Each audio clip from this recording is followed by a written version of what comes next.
d'improvisation Nouveau-Brunswick présente Catégorie libre.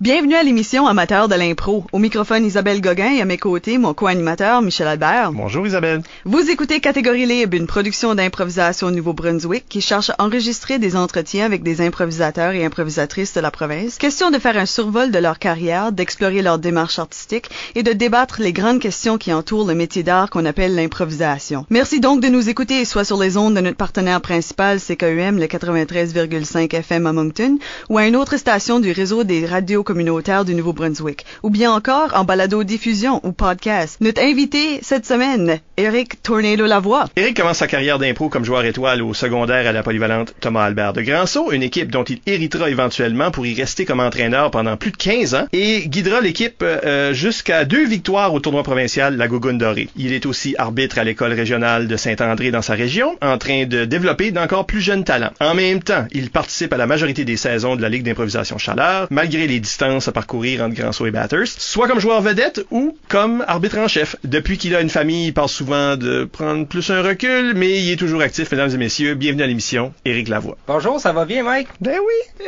Merci d'être là, Éric. On parlera avec toi de ta carrière et ta démarche artistique d'abord, et dans la deuxième moitié de l'émission, du travail d'entraîneur que tu connais très bien. Ouais, un petit peu. Un petit peu? Ouais. Avant d'aller beaucoup plus loin, n'oubliez pas d'utiliser le hashtag ou mot-clic Catégorie libre pour réagir à l'émission pendant que vous l'écoutez. Plusieurs d'entre vous ont déjà participé en nous suggérant des questions et on les posera à notre invité à mesure que l'émission avance. Éric, comment tu as commencé à faire de l'improvisation? Ben, j'ai commencé au primaire. Oh, si wow. tu peux t'imaginer, oui. J'avais un professeur de musique et les vendredis, pour une traite, il nous laissait jouer de l'impro. Je voulais jamais jouer.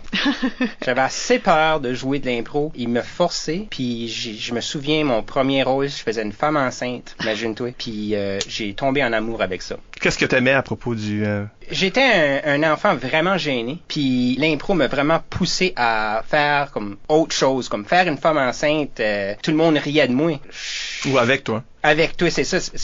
Ça m'a permis de sortir de moi-même, puis de sortir de ma coquille, puis après ça, rendu au secondaire, il y avait une équipe de comme 4 joueurs d'établis. Ils avaient besoin d'un autre joueur pour commencer le comité. Puis même là au secondaire, c'était pas la même gêne. Là. Tu deviens plus vieux, puis c'est une différente sorte de gêne. J'ai rentré dans l'impro, dans le comité, et tombé en amour avec ça complètement. Puis je suis jamais sorti de ça. Qu'est-ce que tu te souviens de plus au secondaire? À Thomas Albert, on avait beaucoup de la misère à avoir comme du funding ou du respect un peu pour notre comité. Puis je pense que c'est pas mal partout, oui. Il y a beaucoup de place là. Ouais, mais nous autres, c'était le hockey qui était très fort, puis on devait débourser de nos poches ou bien tanner nos parents pour nous emporter au tournoi. Mais moi, j'ai vraiment poussé la direction de Thomas Albert à aimer l'improvisation en faisant plusieurs représentations ou matchs à l'école pour essayer de montrer que, hey, nous autres aussi, on vaut quelque chose. On n'a peut-être même pas des hockey, mais on a notre imagination, puis ça vaut quelque chose. Y a-t-il une stratégie à prendre? Parce que je suis sûr qu'il y a plein de comités d'improvisation qui vivent ça. Oui, faut pas que tu lâches. Puis c'est en montrant l'improvisation au monde, puis en l'expliquant à mesure, parce que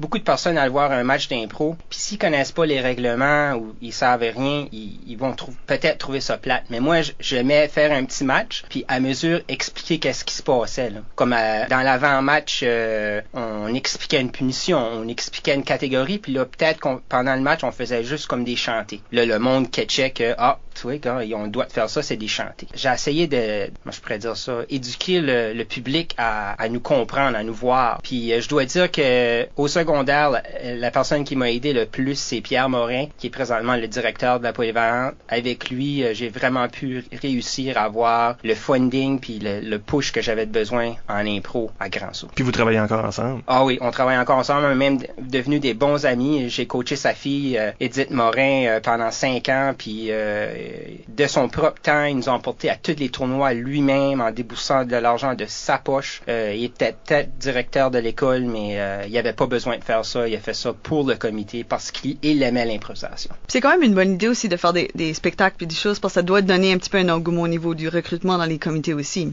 Oui, puis quelle meilleure façon de réchauffer ton équipe ou de leur donner du extra training à part que les pratiques. Parce que l'impro, c'est bien beau aller d'une salle puis pratiquer ça, on va dire, mais si t'as pas de foule, tu peux pas vraiment rien pratiquer parce que c'est pour la foule que tu joues. Fait qu'avoir un public, c'est très important. Ouais, tu veux pas te retrouver où ce que tout le monde joue seulement pour eux autres mêmes, nécessairement. Là, ils oublient qu'il y a un public qui est là après ça en spectacle, ça arrive. Oui, ça l'apporte les inside jokes, puis on a fait ça à pratique, puis c'était drôle, mais vraiment, nous autres, on a trouvé ça drôle, mais est-ce qu'un public trouverait ça drôle? Toi, t'étais dans la région du Madawaska-Victoria pendant tes années formatrices. Il y avait pas d'autres équipes à Grand-Sault. Non. Il y avait des équipes à Edmundston, universitaires, secondaires. Oui. Ça, c'est-tu quelque chose que, pendant que t'étais au secondaire, vous avez été là voir qu'est-ce que d'autres mondes faisaient? Y avait-tu comme une sorte d'exposition à ces choses-là?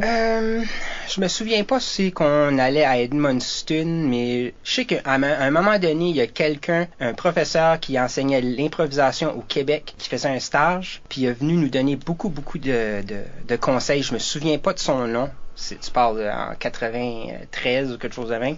Puis de là, on a vraiment bâti parce que on savait vraiment pas au début qu'est-ce qu'on faisait. Là. On voyait la LNI à la télévision, puis on se basait là-dessus. Puis j'avais un livre de Robert Gravel que j'ai encore, puis que j'avais lu pour apprendre les catégories, puis les règlements, puis ces choses-là. Fait que ça a été un dur de début pour nous autres. On a vraiment eu de la difficulté parce qu'on comprenait vraiment pas le jeu. C'est ça le problème. Mais ça, c'est un problème qui est quand même assez commun dans la province. Là. Des places qui sont pas chanceux comme toi d'être un entraîneur pendant longtemps dans une région. Tu sais, des fois, on a quelqu'un qui connaît très peu l'impro ou qui est là pour un an puis là peut plus rester puis des choses comme ça. Fait c'est vrai que c'est pas... On voit ça souvent, des écoles qui changent de coach quasiment chaque année. Mm-hmm. Ça fait ça difficile parce que tu as besoin de quelqu'un qui connaît les règlements, qui peut te donner la base parce que on voit souvent des jeunes rentrer dans des impros puis tu vois qu'ils ont pas la base des fois. Mm-hmm. Puis c'est important. C'est pendant ton secondaire que tu as gagné le surnom Jamaican Tornado. Oui. Ben justement, à ce sujet-là, Jean-Sébastien Arsenault sur Twitter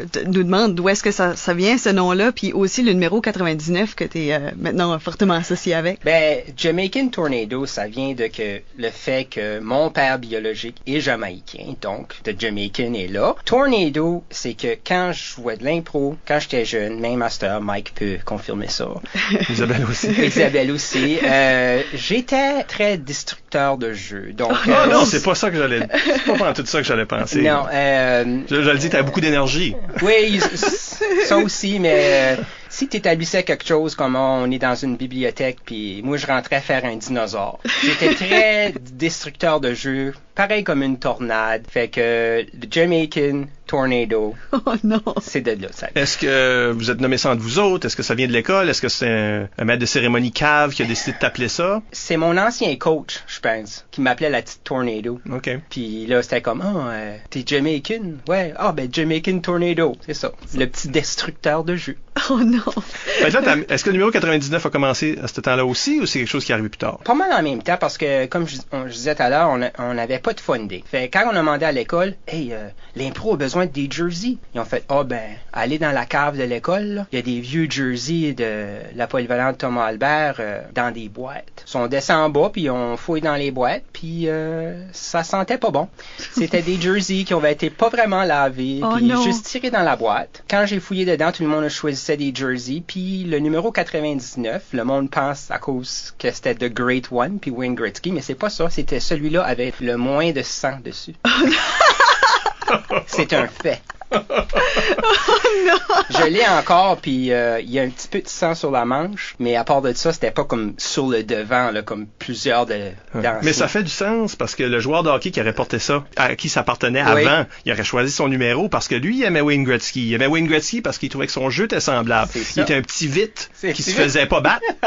Oui. Fait qu'il y a moins de sang sur son chandail. T'es en train de dire ce gars-là, t'as aussi une tornado. Oui, c'est ça, ouais. C'était meant to be. C'est meant to be. C'est ça, ouais. Tu l'as amené sur ce sujet, là, ton héritage jamaïcain. Oui. Ça, c'est-tu quelque chose que t'amènes avec toi dans le jeu? Oui. Comment beaucoup ça fait partie de ton identité en tant qu'improvisateur? Ben, ça fait beaucoup partie de moi parce qu'au début, j'étais pas vraiment confiant, même en impro. J'essayais de faire... je faisais des personnages qui avaient vraiment pas rapport. Vous allez dire, oui, mais tu fais encore ça, Eric. Mais c'était plus pire, puis j'essayais de protéger, de pas faire de jokes à propos de ma couleur à cause de mes parents ont eu beaucoup de difficultés dans le petit village que je viens de me faire accepter. Donc, je voulais pas offenser personne, mais là, j'ai vu d'autres mondes faire des jokes à propos des autres mêmes. Quelque chose qu'il y avait à propos des autres. Ouais. Si quelqu'un est obèse, si quelqu'un c'est ça, est... quelque chose de même. Puis là, j'ai fait... grand maigre ou quelque chose. C'est ça. Ouais. J'ai fait, tu peux rire de toi-même. Fait que là, j'ai fait une petite joke là, puis c'était des gros éclats de rire, là, j'ai fait, là, j'ai vraiment parti en peur, hein, jusqu'à temps que M. Michel, ici, me dise à un moment donné... C'est pas moi, là. Je pense que tu vas dire quelque chose que Michael Plourde t'a dit. Mais dis-le. C'est ta béquille. Ah, OK.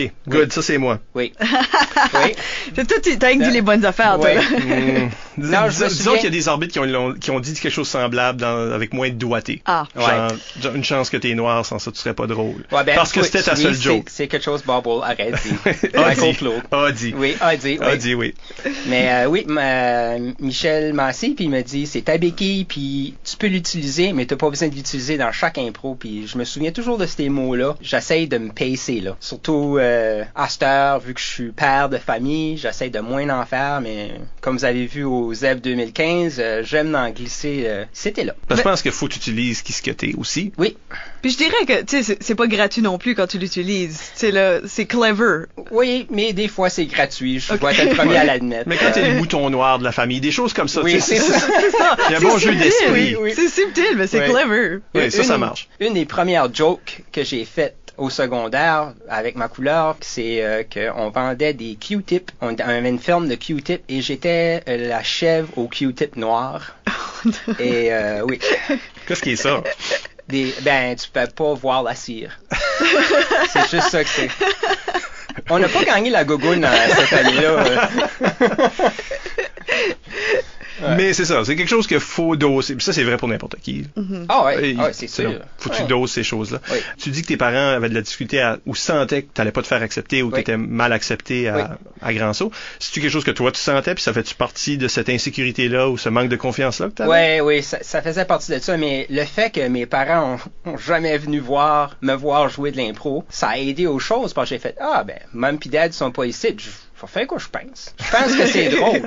Je vais le faire. So, j'ai décollé comme ça, puis j'ai glissé une petite joke là, puis là, mon coach dans le temps m'encourageait parce que ça faisait des rires, puis ça faisait des votes, puis ça faisait des points, mais comme que avant qu'on ait notre talk, moi puis toi, c'était rendu à chaque impro que je cherchais pour faire quelque chose de même. Je pense que c'est peut-être que ça à quoi les gens répondent bien, c'est que si tu ris de ta différence, ça donne permission aux autres de aussi rire de cette différence-là, même si ils se permettraient pas ça dans la vie. Oui, puis tu peux quand même voir, des fois, il y a du monde comme, je vais faire des jokes, puis le monde, tu les vois, ils sont comme sont vraiment inconfortables. C'est comme, c'était drôle ta joke, mais ça te dérange pas? Non, c'est moi qui le dis. C'est drôle, mais tu me fais me sentir comme si j'étais raciste de rire. C'est ça, genre comme ça, là. Ouais, mais j'ai jamais fait de grosses jokes de mauvais goût, là. Tu sais, quand même, je garde ça PG, des fois PG-13, là. Ouais. Après le secondaire, il y a beaucoup d'improvisateurs qui restent longtemps dans le jeu. Ils restent parce que ils sont à l'université, puis à l'université, il y avait encore une équipe, tout ça. Toi, c'est pas ça ton trajet? Non, j'ai pas été à l'université, j'étais au collège, fait que direct là, j'ai pas pu rentrer dans comme la licume ou quelque chose de même, fait que j'ai juste décidé de prendre la relève en 98. Mon coach déménageait, il m'a demandé, tu veux-tu coacher l'équipe? Puis j'ai fait comme, peut-être, ouais, on pourrait peut-être faire ça. Puis j'ai décidé, puis je me suis jamais en été. Parce que tu travailles pas à l'école non plus, là. C'était pas comme un de ces coachs-là qui... Pas du tout, non. Parce que tu travailles avec un comité, Non, j'ai juste décidé de rester, puis je veux dire, j'ai passé au travers de plusieurs groupes de jeunes, puis j'adore ça. Comment est-ce que c'est au début? Parce que tu devais avoir 18 ans quand les joueurs avaient 17 ans. Le mot que je cherche, c'est horrible, parce que tu peux pas coacher une équipe si t'as pas de respect. C'est la plus grosse chose que je peux dire sur ce sujet-là, c'est respect. Et quand t'as, comme tu dis Mike, 18 ans et que t'as aucun background de coaching en aucun sport, c'est très difficile. C'est juste un free-for-all. So, l'équipe de 98, j'ai une photo des autres sur mon bureau, dans ma chambre, pour me rappeler t'étais là avant. Parce que c'était fou. L'école devait m'envoyer avec un chaperon parce que il me trustait pas. Puis on avait des fois des plaintes des écoles parce que mon équipe était trop wild, parce que le chaperon était juste là vraiment pour driver la vanne. Il laissait la discipline à moi. Ben, un jeune de 18 ans qui discipline des jeunes qui sont juste 1 ou 2 années en arrière des autres, c'est vraiment, vraiment difficile. Puis tu connais peut-être aussi personnellement. C'est dur à faire la division. Oui, je connaissais très bien. Puis c'est comme, c'est Eric, c'est cool. Puis il nous laissait faire ce qu'on veut. Ouais, l'année d'avant, vous étiez chum, là. Ah ouais, ça là, non, c'était dur. Puis finalement, j'ai eu beaucoup de discussions avec comme d'autres entraîneurs, Michel Edoux, Edmundston, parce que lui, c'est le gars qui a plus bonne discipline d'équipe dans mon opinion. Il m'a aidé beaucoup. Je me souviens à un moment donné, mon équipe était wild, c'était loud. Michel s'est levé de sa chambre, puis il a rouvert la porte, puis il a dit « Hey, ça suffit! » Puis il m'a sorti de la chambre, puis il m'a expliqué, tu sais, ça, puis tu leur dis quoi si tu penses, c'est pas tes amis, c'est ton équipe. Puis je vais toujours me rappeler de ça, c'est pas tes amis. Parce que lui, il est super doux, là. C'est le meilleur gars au monde. Dans la vie, il est super doux, mais il a la discipline puis le respect de ses joueurs en tout temps. Mais comment ça t'a pris de temps, toi, à gagner ces choses-là? Il a fallu que ça gradue tout, ce monde-là? Ouais, le 98 crew, là, ça a gradué, puis il y en a, après ça, qui ont juste été dans l'impro. Fait que j'ai appris. Petit peu à petit peu, avec des officiels, avec d'autres entraîneurs, lire des choses sur le coaching sur l'internet, comme ça peut être, tu peux lire à propos du coaching de soccer, ben il y a des tips là-dedans que tu vas prendre pour toi-même qui vont peut-être être utilisés pour l'improvisation, là, tu sais. C'est beaucoup d'apprentissage. Ça prend du temps. Moi, je dirais ça m'a pris au moins 5 ans avant que je vienne là, respecté par mon équipe, là, qui rentre et fait « Oh, c'est Monsieur Eric ». Quand t'acquiers le monsieur, là, c'est ça. Mais c'est je voulais pas le monsieur avant. Je leur disais non, je suis pas monsieur, appelez-moi pas monsieur. Mais après un bout, ça devait être Monsieur Eric. Ben ça crée cette division-là que t'as besoin entre eux autres puis toi. Exactement, oui. Tu peux pas être leurs amis. Tu peux être leurs amis, mais tu peux pas être involved dans leur stuff personnel. Moi, c'est ça que j'ai appris. Tu peux pas être dans leur drama. Non. Qu'ils appellent. Le drama, là, c'est que j'appelle des earmuffs. Quand le drama commence, tu mets tes coachs earmuffs, tu laisses le drama et là, tu continues à enseigner l'improvisation. C'est la seule façon. Si tu te mêles là-dedans, tu essaies d'être leur papa ou leur ami, tu vas te faire caler. Ben, on aura chance de toute façon de parler beaucoup plus de tes techniques d'entraîneur dans la deuxième partie de l'émission. Ça a pris du temps avant que tu aies la chance de rejouer de façon régulière. Là. Oui, j'ai cherché longtemps à trouver une ligue où, tu sais, j'avais le goût de l'improvisation. Puis, à un moment donné, on était à un tournoi secondaire, puis j'ai rencontré Alain Degrasse. Puis, il m'a approché, puis il m'a dit « Hey, je veux me bâtir une ligue à Bathurst dans la région Chaleur. J'ai besoin de des joueurs vétérans du monde qui ont un petit peu d'expérience pour commencer cette ligue-là. Es-tu intéressé d'être un de mes 4 capitaines? » Là, j'ai fait comme « Hey, ouais, c'est quand même loin, mais tu sais, j'avais pas de famille, j'avais pas vraiment de blonde. Fait que j'ai juste dit oui de même. Puis j'ai rentré dans la Ligue Improvisation Chaleur, puis j'ai resté 10 ans presque. J'ai adoré ça. C'était une bonne ligue pour des joueurs qui n'avaient pas vraiment de place à jouer, pas universitaire, plus de secondaire. Ça remplissait ce vide-là. Là. Des gens dans le nord de la province, là, où il y avait moins d'activités d'impro ce temps-là. Oui, mais soyons honnêtes, c'était fou pour moi de voyager sur le chemin des ressources de Grand-Sault à Bathurst tous les lundis, décoller à 3h de l'après-midi, puis j'arrivais chez nous des fois à 1h du matin, puis je travaille à 6h. Ouf. Mais j'aimais l'impro, puis je voulais jouer, j'avais ça dans le sang, fait que... C'était-tu juste estival, ça, ou c'était pendant l'année, là? Non, ben, pour un bout de temps, je le faisais l'hiver aussi, parce qu'on avait la Libec, ce qu'on jouait dans un pub, le Haut-Saint-Pierre à Bathurst, donc je montais l'hiver. Sur cette rue-là. Oui, puis j'ai pris le champ une fois et j'ai manqué le gelé. Mais it was worth it. Pour l'amour de l'impro. Pour l'amour de l'impro, oui. On a tous déjà été pris dans des tempêtes de neige, là. Pour des raisons d'impro.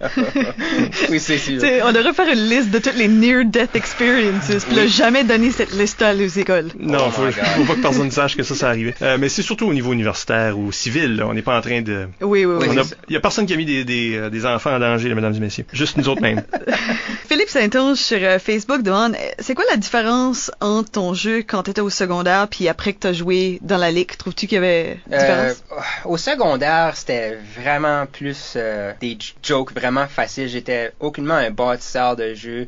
Je rentrais juste dans les impros qui étaient libres ou drôles. M'en pas de faire une chantée, m'en pas de faire une rimée. J'étais pas un gars qui essayait des choses, mais dans la ligue, j'étais obligé d'essayer plus de choses parce que au début, j'étais un des capitaines qui avait le plus d'expérience, puis je devais m'essayer à faire une rimée, je devais m'essayer à faire une chantée. So, ça m'a vraiment poussé à expander mon improv inventory.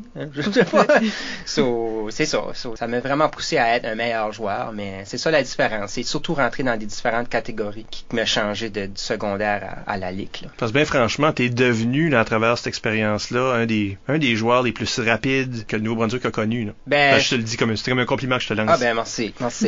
Mais la ligue te vendait comme une des vedettes de leur ligue, puis une des vedettes d'improvisation. Tu fais des faces comme si t'étais pas confortable avec ces genres de choses. C'est parce que c'est quelque chose qu'on a parlé souvent. Il m'annonçait à la radio à Bathurst, le joueur vedette. Je l'ai encore fait tantôt. Oui, le mot vedette. Moi, je joue parce que j'aime l'impro. Je joue pas parce que je suis Éric Lavoie, la vedette. J'aime l'impro. T'es-tu en train de dire que Tom Cruise enjoy pas être strapper sur un avion? Je sais pas parce qu'il mal avec lui, là. Il le fait parce qu'il aime ça. Malgré que j'ai mis mon corps on the line souvent dans un impro en jouant physique, j'ai jamais attaché mon corps sur un airplane encore. Je pense que l'année prochaine à la ligue, faisons ça. Ça c'est toute une seule limite des frontières. L'impro est sur l'avion, mesdames et messieurs. Il va revenir. Je suis juste une green screen finalement. C'est juste un rêve. Mais toi, tu t'appellerais pas une vedette? Pas du tout. Je suis un passionné de l'improvisation. Si le monde aime mon jeu, je suis vraiment content parce que je joue pour eux autres, mais une vedette, jamais. Vraiment, j'ai toujours été une personne gênée, ça paraît pas. Mes groupes d'amis sont petits, puis d'à cause que j'ai de la gêne. Je suis awkward des fois. Ben moi, je pense que si on t'appelle une vedette, si on aime t'appeler une vedette, c'est parce que t'es humble. C'est parce que t'as de l'humilité. Si t'étais une tête enflée, là, crée-moi, on t'aurait pas appelé une vedette aujourd'hui. Trouves-tu pas qu'en impro, c'est beaucoup comme ça? Le monde qui sont humbles, on les respecte d'autant plus, puis quelque part, on les met sur un piédestal pour dire, ça, ça, c'est quelqu'un qui joue avec honneur, puis pour les bonnes raisons. Quelqu'un qui a une tête enflée, on a tout envie de buster leur ballon. C'est ça que ça sert. T'as un arbitre dans le milieu de l'arène en train de dire, tu sais, là, toi, tu trouves bon, là, ben, t'es pas bon, bang. Ouais. Tu sais, c'est presque bâti pour que les gros géants tombent. Oui. Je trouve que tu vois ça souvent dans des équipes où ils sont soit coachés ou ils n'ont pas vraiment de coach, puis il y a juste un joueur qui est le tout de l'équipe. Il laisse pas la chance aux autres de jouer du tout, puis il rentre dans chaque impro. Oui, peut-être qu'il gagne des impros, mais aide aux autres, tu sais. Laisse les autres essayer un impro. Comme si t'es le meilleur joueur de l'équipe puis t'as pas vraiment de coach, tu devrais vraiment être le coach de l'équipe. Moi, c'est ça je trouve. Puis est-ce que c'est quelque chose que tu faisais à la Ligue, vu que tu avais déjà tout ce background de coaching-là? La première année, non, parce que j'étais poussé à faire du entertainment pour qu'on fasse rentrer du monde. J'ai essayé des fois de faire rentrer du monde, mais j'étais dit hey, rentre puis fais un show là. Fallait que la Ligue se prouve. C'est ça. Mais David Saint-Pierre était dans mon équipe la première année, un de mes vraiment bons amis. Encore dans la Ligue. Encore dans la Ligue, puis je suis assez fier de lui parce que juste au ZEB 2015, il était presque la star de notre équipe, il a assez bien joué, moi il m'a assez fait rire, il m'a fait rire aux éclats, puis la première année qu'il était dans la Ligue, je pense qu'il a joué une impro. Puis s'il a dit quelque chose, c'était pas grand-chose. Puis j'ai toujours pensé qu'il y avait beaucoup plus de potentiel, puis je suis vraiment fier de voir le joueur d'impro qu'il est aujourd'hui. On développe des attachements émotionnels. Ah ouais. Moi mes amis d'impro, c'est comme mes enfants à la maison. J'ai du gros respect pour tout le monde qui est dans mon cercle. Je sais pas, je suis juste un gars de même. Arrêtez de me faire brailler. Non, mais tu vois du monde grandir. On l'a tout vécu, puis je pense que c'est quelque chose qu'on pourra même... on pourra en parler tout à l'heure. Oui. Comment toi, tu décrirais ton jeu? Moi, c'est physique. Toujours t'es physique. Je veux dire, des grimaces, puis des animaux exotiques, puis des chèvres. C'est juste des animaux exotiques. Oui. Puis des chèvres. Ouais. À cette heure, mon corps peut plus le prendre, on va dire. Ah ouais, ça commence-tu? Ah oui, ben mon travail, c'est physique aussi, mais une différente sorte de physique. Puis surtout à cette heure que j'ai ma famille puis mes enfants, je trouve que depuis on a eu notre premier enfant, mon cerveau d'improvisation s'est comme éteint un peu. Le papa mode est allumé. Fait que j'ai moins de temps de penser à des choses qui sont drôles puis à penser à l'improvisation. Puis je trouve que ça m'a vraiment changé comme joueur d'impro. Même quand je joue, j'ai peur de, comme surtout au ZEB 2015, des fois j'aurais aimé dire des choses, mais là, je voyais les jeunes dans la salle où que je pense à mes propres enfants puis je fais comme ah non, dis pas ça, fais pas ça, c'est pas bien ça. Ça m'a quand même affecté un peu d'être papa. Est-ce que tu joues moins physique aussi? Ah oui. Je suis presque blessé la moitié de l'année. Si c'est pas de mes genoux, c'est mon dos. Je travaille dans l'humidité sur le ciment, puis je polis des chars à journée longue avec une polisseuse de 30 livres. Fait que, oui, j'ai mal à des places. c'est comme un joueur de sport. À un moment donné, ton corps est passé date. Slack, oui. Ça, j'ai donné le flambeau à Justin Guitard, qui fait les gestes pour moi. Qui est encore physique. Oui. Qui va se blesser. Lui, il est blessé, puis il joue pareil. Oui, comme c'est si... ça. Je suis fier de lui. Ça veut-tu dire que tu es devenu un petit peu plus verbomoteur comme joueur? Oui, un petit peu plus. J'ai découvert que j'aime les dramatiques. Oh! Ah, c'est récent ce développement-là? Ben, je dirais, depuis que mes enfants ont venu au monde, ça ouvre une autre porte. J'étais pas vraiment une personne émotionnelle ou sensible, mais j'ai pas eu mes enfants, c'est ma femme. Mais t'étais présent. J'étais présent, c'est tout. Ça a débouché quelque chose, puis là, je voyais des choses des fois plus du côté humoristique, mais du côté dramatique. Je sais pas, il y a quelque chose qui s'est ouvert en dans moi qui fait comme, hey, la vie, des fois, ça peut être sérieux. C'est pas tout le temps drôle. Même écouter de l'impro, j'aime une impro sérieuse, un impro vrai. Je vais plus porter attention à ça qu'une impro de joke facile. Mais je trouve ça intéressant parce que je trouve que j'ai vu ça dans tes équipes que tu coachais. Ouais, puis je pense que ça l'a aidé plus que nuit parce que tu coaches qu'est-ce que tu as appris pour, comme quand tes joueurs demandent qu'est-ce que tu ferais, toi, qu'est-ce que tu ferais, ben, moi, je ferais une chèvre ou un animal exotique. Oui, mais on est dans une bibliothèque, non. Ben, une chèvre, ça mange des livres. Tiens, toi, tu trouves toujours un moyen, mais j'ai pas mal changé la façon que je fais mes pratiques, puis mes joueurs jouent moins comme moi, puis plus comme eux autres même. T'es l'entraîneur de jeunes secondaires, oui, à Thomas Albert, mais t'es aussi impliqué dans une ligue à un niveau plus jeune, là. Ça, c'est vraiment... Je suis vraiment fier de ça. Parle-nous de ça. Une des mères des élèves que j'ai coaché de l'impro, la mère à Edith Morin, Madame Lisa Morin, est enseignante à l'école régionale de Saint-André. Puis elle nous a suivis pendant 5 ans à presque tous les tournois. Puis elle a tombé en amour avec l'impro. Puis elle voulait trouver une façon d'incorporer ça dans ses classes. Elle enseigne la 4e année. Fait qu'elle a, dans ses classes, elle fait 4 équipes d'improvisation. Elle leur enseigne la base d'improvisation. À chaque semaine, elle leur donne une différentes catégories ou un règlement, puis elle leur explique. Puis pour leur traite de demi-année ou je sais pas trop comment que ça marche, ils m'appellent, ils font un match avec des grosses foules, là, comme je parle, comme 70 personnes dans le gymnase, les parents, les mononcles, les matantes, puis ils font un vrai match d'improvisation. Puis j'ai pas de mots pour décrire comment que ces jeunes-là ont été bien enseignés, puis bien montrés. J'ai vu des matchs des élèves de 4e année qui étaient parfois meilleurs que des matchs que j'ai vus au secondaire. Wow. Tu sais, c'est pas tous les joueurs, là, mais comme des vraiment bien enseignés. Fait que moi, c'est ça, je vais là, puis je fais l'arbitre en chef, puis je fais le typique arbitre qui enseigne l'impro, mais qui est vraiment sérieux, puis vraiment malin, puis ma communauté me connaît pas comme ça. Fait que pour les autres, c'est vraiment différent, parce que je rentre là comme, je veux vraiment pas être là, je suis vraiment, c'est moi le professionnel, c'est moi la vedette. Puis là, tu joues la vedette. Oui, c'est ça, là, je joue la vedette, so, je rentre là vraiment fâché, puis j'en ai fait brailler. Des enfants? Oui. J'étais pas fier de ça. Je suis jaloux. Ouais, je suis sûr, oui. Mais ça me fait chaud au cœur de voir de l'impro à ce que j'ai commencé à jouer de l'impro dans une classe de musique. Puis là, c'est 60-70 personnes de ma communauté qui viennent voir de l'impro. Puis je suis là, puis je peux arbitrer, puis c'est vraiment beau. Ces jeunes-là, tu vas hériter d'eux autres éventuellement si tu continues au secondaire. Oui, c'est de la relève, c'est de la pure relève, parce que les autres sont comme, hey, quand est-ce qu'on peut commencer à s'essayer pour l'impro à Thomas Albert? Ben, c'est en 7e année. Fait que, ils ont juste une coupelle d'années, puis ils peuvent s'essayer pour l'équipe. Toi, tu t'en prends, là. Dans ton équipe, il peut y avoir des jeunes qui ont juste encore 12 ans. Là. Comme à cette heure, avec les Jeux d'Acadie, je pense que t'as les 7 et 8. Comme l'année passée, on s'est fait une équipe de 7 et 8. Donc, ça a donné la chance à plus de jeunes à pouvoir s'essayer pour l'équipe d'impro. Bien souvent, c'est mes recrues ou mes observateurs pour l'année, les 7 et 8. Mais de 9 à 12, c'est eux autres, mon main roster de...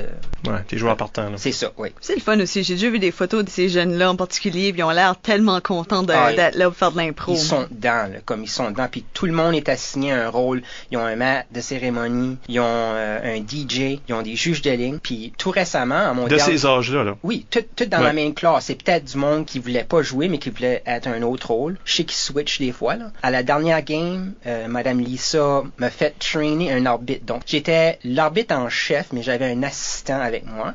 Il allait en avant, puis c'est lui qui lisait les thèmes. Puis là, moi, je lisais le prochain thème. Puis il était pas trop sûr de lui. So, une fois de temps en temps, j'y glissais une joke pour qu'il dise au public. Puis ça s'est fait un beau spectacle. Comme ça, assez beau de le voir. Puis il était vraiment comme sérieux. Puis il donnait des vraies punitions, là, comme puis il expliquait la punition. Comme les autres, ils le respectaient parce que c'était l'arbitre en chef. Là. Faut que je rajoute que après un bout, j'ai vu des parents dans la salle regarder leur monde. Il y en a qui baaillaient, il y en a qui voyaient qui comprenaient pas le jeu, ils n'ont aucune idée. Là. Comme arbitre en chef, j'ai été en avant, puis j'ai dit, écoutez, là, je n'envoie de vous autres qui regardent leur monde, puis regardent la porte, puis vous écoutez pas vos jeunes. Je vais vous dire une affaire. Moi, mon père, là, il voulait que je joue du hockey. C'est pas ça que je voulais jouer. Si ton jeune veut jouer de l'impro, puis il veut pas jouer du hockey, puis t'es ici t'asseoir, écoute son impro comme t'écouterais le hockey, puis arrête de regarder la porte. Oh, wow!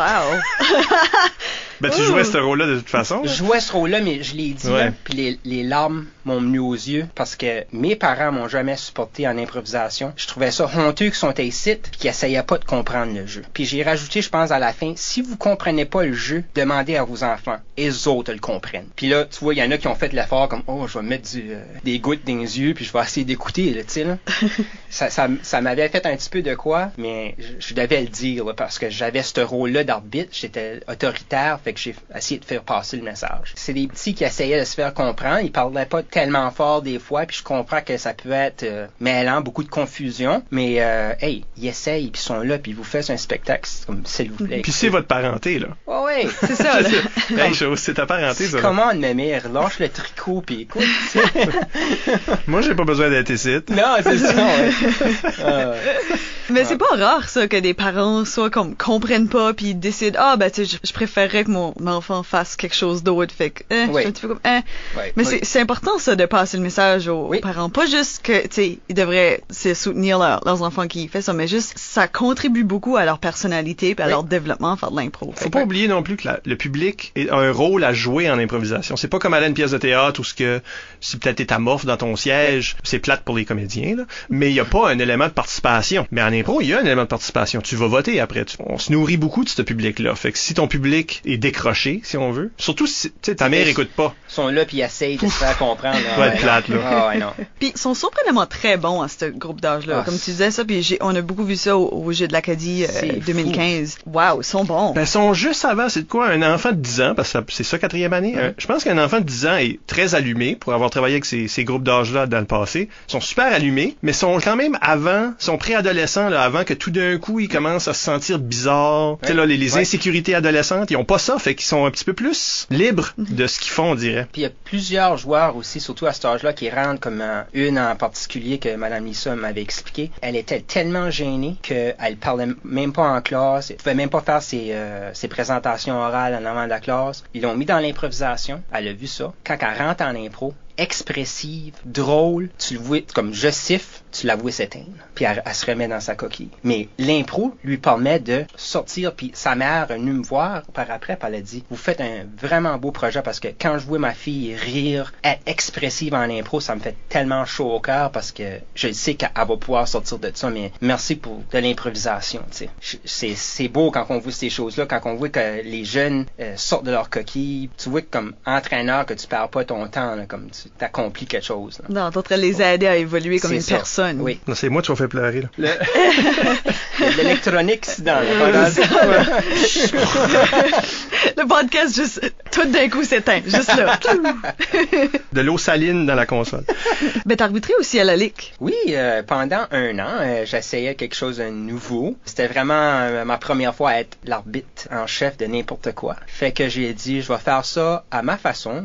Vous m'avez appelé une vedette tantôt. Fait que j'ai pris ça à mon avantage pour mon rôle d'arbitre. À chaque match, j'emportais tous les trophées que j'ai ever gagnés. Et je mettais ça sur une table avec tous les news clippings de tous les articles. Puis à chaque fois que je donnais une punition, mon explication était souvent, c'est pour ça. Et je pointais à ma table de trophées. Fantastique. Et j'avais un jersey que j'ai ici aujourd'hui avec les manches coupées et je me graissais les bras avec du spray Pam comme les lutteurs le font et je prenais des sparkles et je me collais ça dans la graisse Pam. Ça, c'est awesome. C'était très dégueulasse à la drive down. Oh, tu faisais ça avant de décoller, là? Non, ben, je le faisais là, mais là, je devais m'en venir à grand saut, fait que je sentais la graisse. Par contre, j'étais pas un fumeur parce que j'aurais juste brûlé. T'aurais pu te pogner en feu je mets des ressources. Voilà. Wow!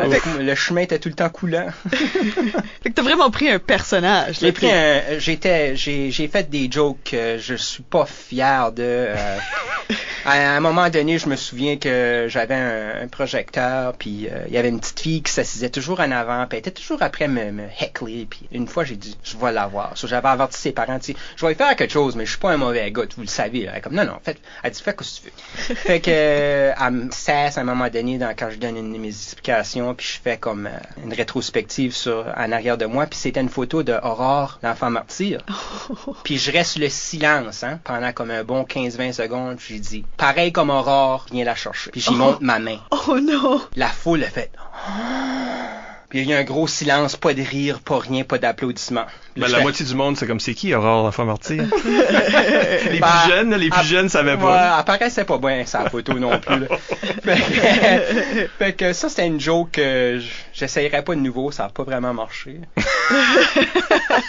Ben, tu sais, c'est erreur, tu sais jamais. Ah ouais, mais je m'ai repris plus tard dans l'année, à la fin, j'ai dit à la petite fille, gars, j'ai un son ici, j'ai dit, je veux que tu le prennes à un moment donné, puis je veux pas te dire à la personne, c'est moi qui te l'ai donné, mais à un moment donné, dans le temps du match, je vais l'enlever, comme j'ai dit, lèche-la pas, là. Je vais l'enlever, puis je vais me le mettre dans la bouche, puis je vais le croquer. Fait que... t'as-tu laissé faire ça? Oui. Elle tenait son son à un moment donné, puis là, je dis une explication, puis elle fait comme, t'es même pas drôle. Puis là, je fais comme, ouais, puis je lui arrache le son, puis je te croque ça en avant tout le monde. Puis là, t'as une femme en avant qui se lève debout, puis elle fait comme, ben voyons donc!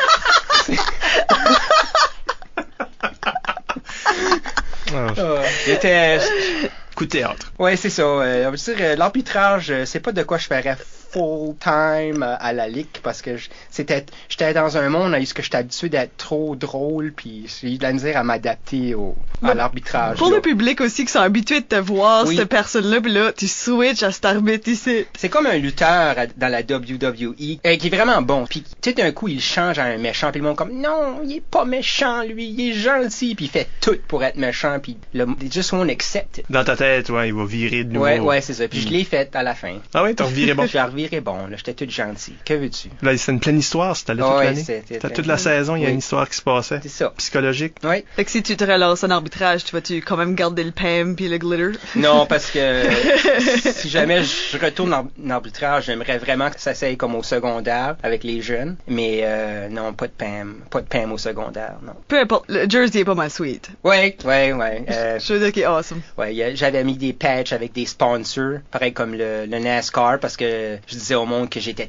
tellement une grande vedette que Chevrolet et Enterprise Rent-A-Car me sponsoraient, puis... C'était pas vrai. Oui, actually, Enterprise me donnait une location gratuite pour monter à Bathurst et payait mon gaz. Et mon boss me donnait le temps off et me payait ma fin de journée pareil. Oh, wow! Ouais. C'est pour ça que j'avais mis Robert Chevrolet sur mon jersey. Ouais. Ah, mais ça c'était des vrais sponsors. Oui, c'est ça. À part que peut-être Superman, j'ai Superman, mais j'ai pas parlé à Clark. Oh, excuse. Non, à cette heure, c'est sorti. Ok, oui, à Clark. Par cette heure, c'est sorti. Okay. Ça a été tout révélé au monde. On a peut-être le temps pour une question du public, Isabelle? Oui. Avant de terminer Nathan Dimitrov sur Facebook demande c'est qui les joueurs que t'as plus aimé jouer avec? Avec ou contre? Parce qu'il dit avec et avec entre guillemets, ça, je pense que Au secondaire, j'ai vraiment aimé voir Jérémy Michaud jouer parce que je voyais beaucoup de lui en moi. Après ça, j'ai eu la chance de jouer avec Alalik, qui était encore comme un de mes rêves parce que c'était comme jouer avec un clone. C'était pas vraiment bon nécessairement parce qu'on est un petit peu trop pareil, vraiment. J'ai vraiment beaucoup de respect pour Jérémy parce que lui aussi vient d'une enfance qui était vraiment gêné puis qui avait de la misère à s'exprimer puis tout d'un coup il est venu un petit drôle de l'improvisation. Et oui, c'est vraiment un de mes bons chums à Star. On a eu plusieurs impros à ce qu'on a fait comme oh my god, on vient-tu vraiment de faire ça puis comme on riait ensemble, mais juste nous autres, le public riait pas là. Oh non. C'est les meilleurs. c'est top pour Nathan, je suis sûr qu'il voulait entendre son nom. Et Nathan Dimitrov. Ben, si vous voulez en savoir plus sur la carrière d'Éric Lavoie, rendez-vous au Temple à la Renommée de l'improvisation du Nouveau-Brunswick en ligne. T'es membre du Temple à la Renommée? Oui. Ben oui. J'en suis fier. Ben oui, puis il y a un petit texte là qui explique un peu son trajet, mais aussi ses belles qualités. Ça a été écrit par du monde qui l'aime bien gros. Et ça, vous trouverez ça au licumetemple.blogspot.ca. Après la pause, on va parler du rôle de l'entraîneur dans tous ses angles. Donc, restez avec nous.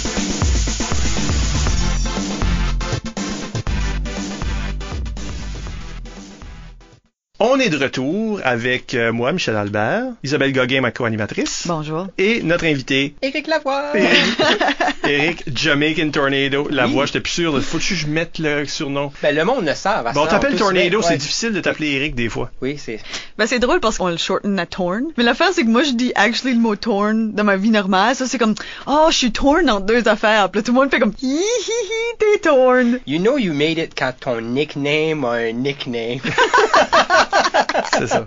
Blague à part, on parle du rôle de l'entraîneur en improvisation. Qu'est-ce que ça veut dire? C'est quoi ce travail-là? Quelque chose que tu fais, ça fait comme 15 ans. Moi et Isabelle, on l'a fait au niveau universitaire, mais pas secondaire. Les gens se demandent peut-être c'est quoi. C'est un rôle clé, je pense, mais qui est pas nécessaire en ligue non plus. On va parler de ces choses-là. Éric, qu'est-ce que ça veut dire être entraîneur? Ben, t'es un peu comme un guide. T'es un guide pour tes jeunes. Tu peux pas spécifiquement leur montrer comment jouer de l'impro. T'es juste là pour leur donner des conseils. Faire sûr qu'ils fassent des impros structurés. Mais ce que j'ai appris, ben, pas récemment, mais dans les dernières années, c'est que la clé pour le coaching, c'est de trouver de la camaraderie entre tes jeunes. Si tes jeunes ne s'aiment pas, tu pourras pas jouer de l'impro. Puis ça m'a pris plusieurs années à apprendre ça. Il faut qu'il y ait une chimie entre les jeunes. Quand même qu'ils viennent de toutes sortes de places dans la vie ou qu'ils sont pas dans les mêmes groupes sociaux à l'école, quand c'est l'impro, ils sont une famille. Puis tu peux pas juste arriver aux pratiques puis enseigner de l'improvisation. Moi, c'est pas de même je commence. Je commence par qui que t'es, quoi que t'aimes. J'ai fait sortir au cinéma ensemble. J'ai fait faire des activités ensemble. Des fois, on arrive à une pratique, on pratique même pas de l'impro. On va juste jouer un jeu social, n'importe quoi, juste pour qu'ils peuvent apprendre à se connaître. Puis quand t'es dans la pratique, t'emportes de toi-même, puis tu restes tes problèmes, puis si t'aimes pas elle ou t'aimes pas lui, tu restes ça à la porte. Il y a pas de fightage dans mon équipe. S'il y a du fightage, t'es out. C'est le même que c'est. Là, je suis vraiment strict là-dessus. Non, mais c'est vrai que c'est important. Oui, c'est très important. Parce que si tes joueurs saillissent, ils voudront pas faire des bonnes impros ensemble. Si j'ai appris ça, j'ai eu des années, c'était assez horrible. Est-ce que le monde, ça chicanait entre les périodes, ça chicanait dans les caucus. Et si tu veux aller, quand que ton 20 secondes de caucus est une chicane, mais tu fais une impro pour une chicane, I guess. Mais, ouais, ben, ça crée pas un bel environnement parce que c'est pas juste dans des impros. Éventuellement, ces équipes-là, souvent, la raison qu'il y a un entraîneur, c'est parce qu'on va les envoyer ailleurs, on va les envoyer jouer à un tournoi quelconque ou des matchs avec une équipe de l'extérieur. Non seulement cette chicane-là, le drama, là, non seulement la chicane n'est pas bonne pour le match, mais ça va rendre cette fin de semaine-là épouvantable parce que, tu sais, la conduite d'une place à l'autre avec ce monde-là, avec cette chicane-là dans la chambre, qui peut empoisonner aussi les autres équipes s'il y a des amitiés qui se font, là, d'une ville à l'autre, d'une école à l'autre. Définitivement. Fait que toi, tu te débarrasses de ça, là, tout de suite. Moi, c'est direct au début. Moi, beaucoup de monde, ils choisissent leur joueur. OK, elle est super bonne. Lui est super bon. Hey, lui, il va pouvoir faire des impros de fou. Moi, je regarde même pas leurs impros. Je leur donne des petites activités dans mes 4 premières pratiques. j'appelle ça mes évaluations. Au bout de la 4e pratique, je choisis mon équipe étoile. Je leur donne plein de choses à faire, mais dans la pratique, je fais toujours une pause de 15 minutes. Puis la raison que je fais une pause de 15 minutes, c'est que je les dis, vous pouvez aller à la toilette pour faire ce que vous voulez. Je m'assis là, puis je regarde. Là, t'es en train de leur dire ça, là. Tu sais qu'on est en train de révéler ton secret, hein? Mais c'est correct qu'ils le savent. Ça me dérange pas. Je n'avais pas pensé à ça. Je regarde pendant 15 minutes, puis je check qui parle, puis qui fait quoi, puis qui chicane, puis qui commère.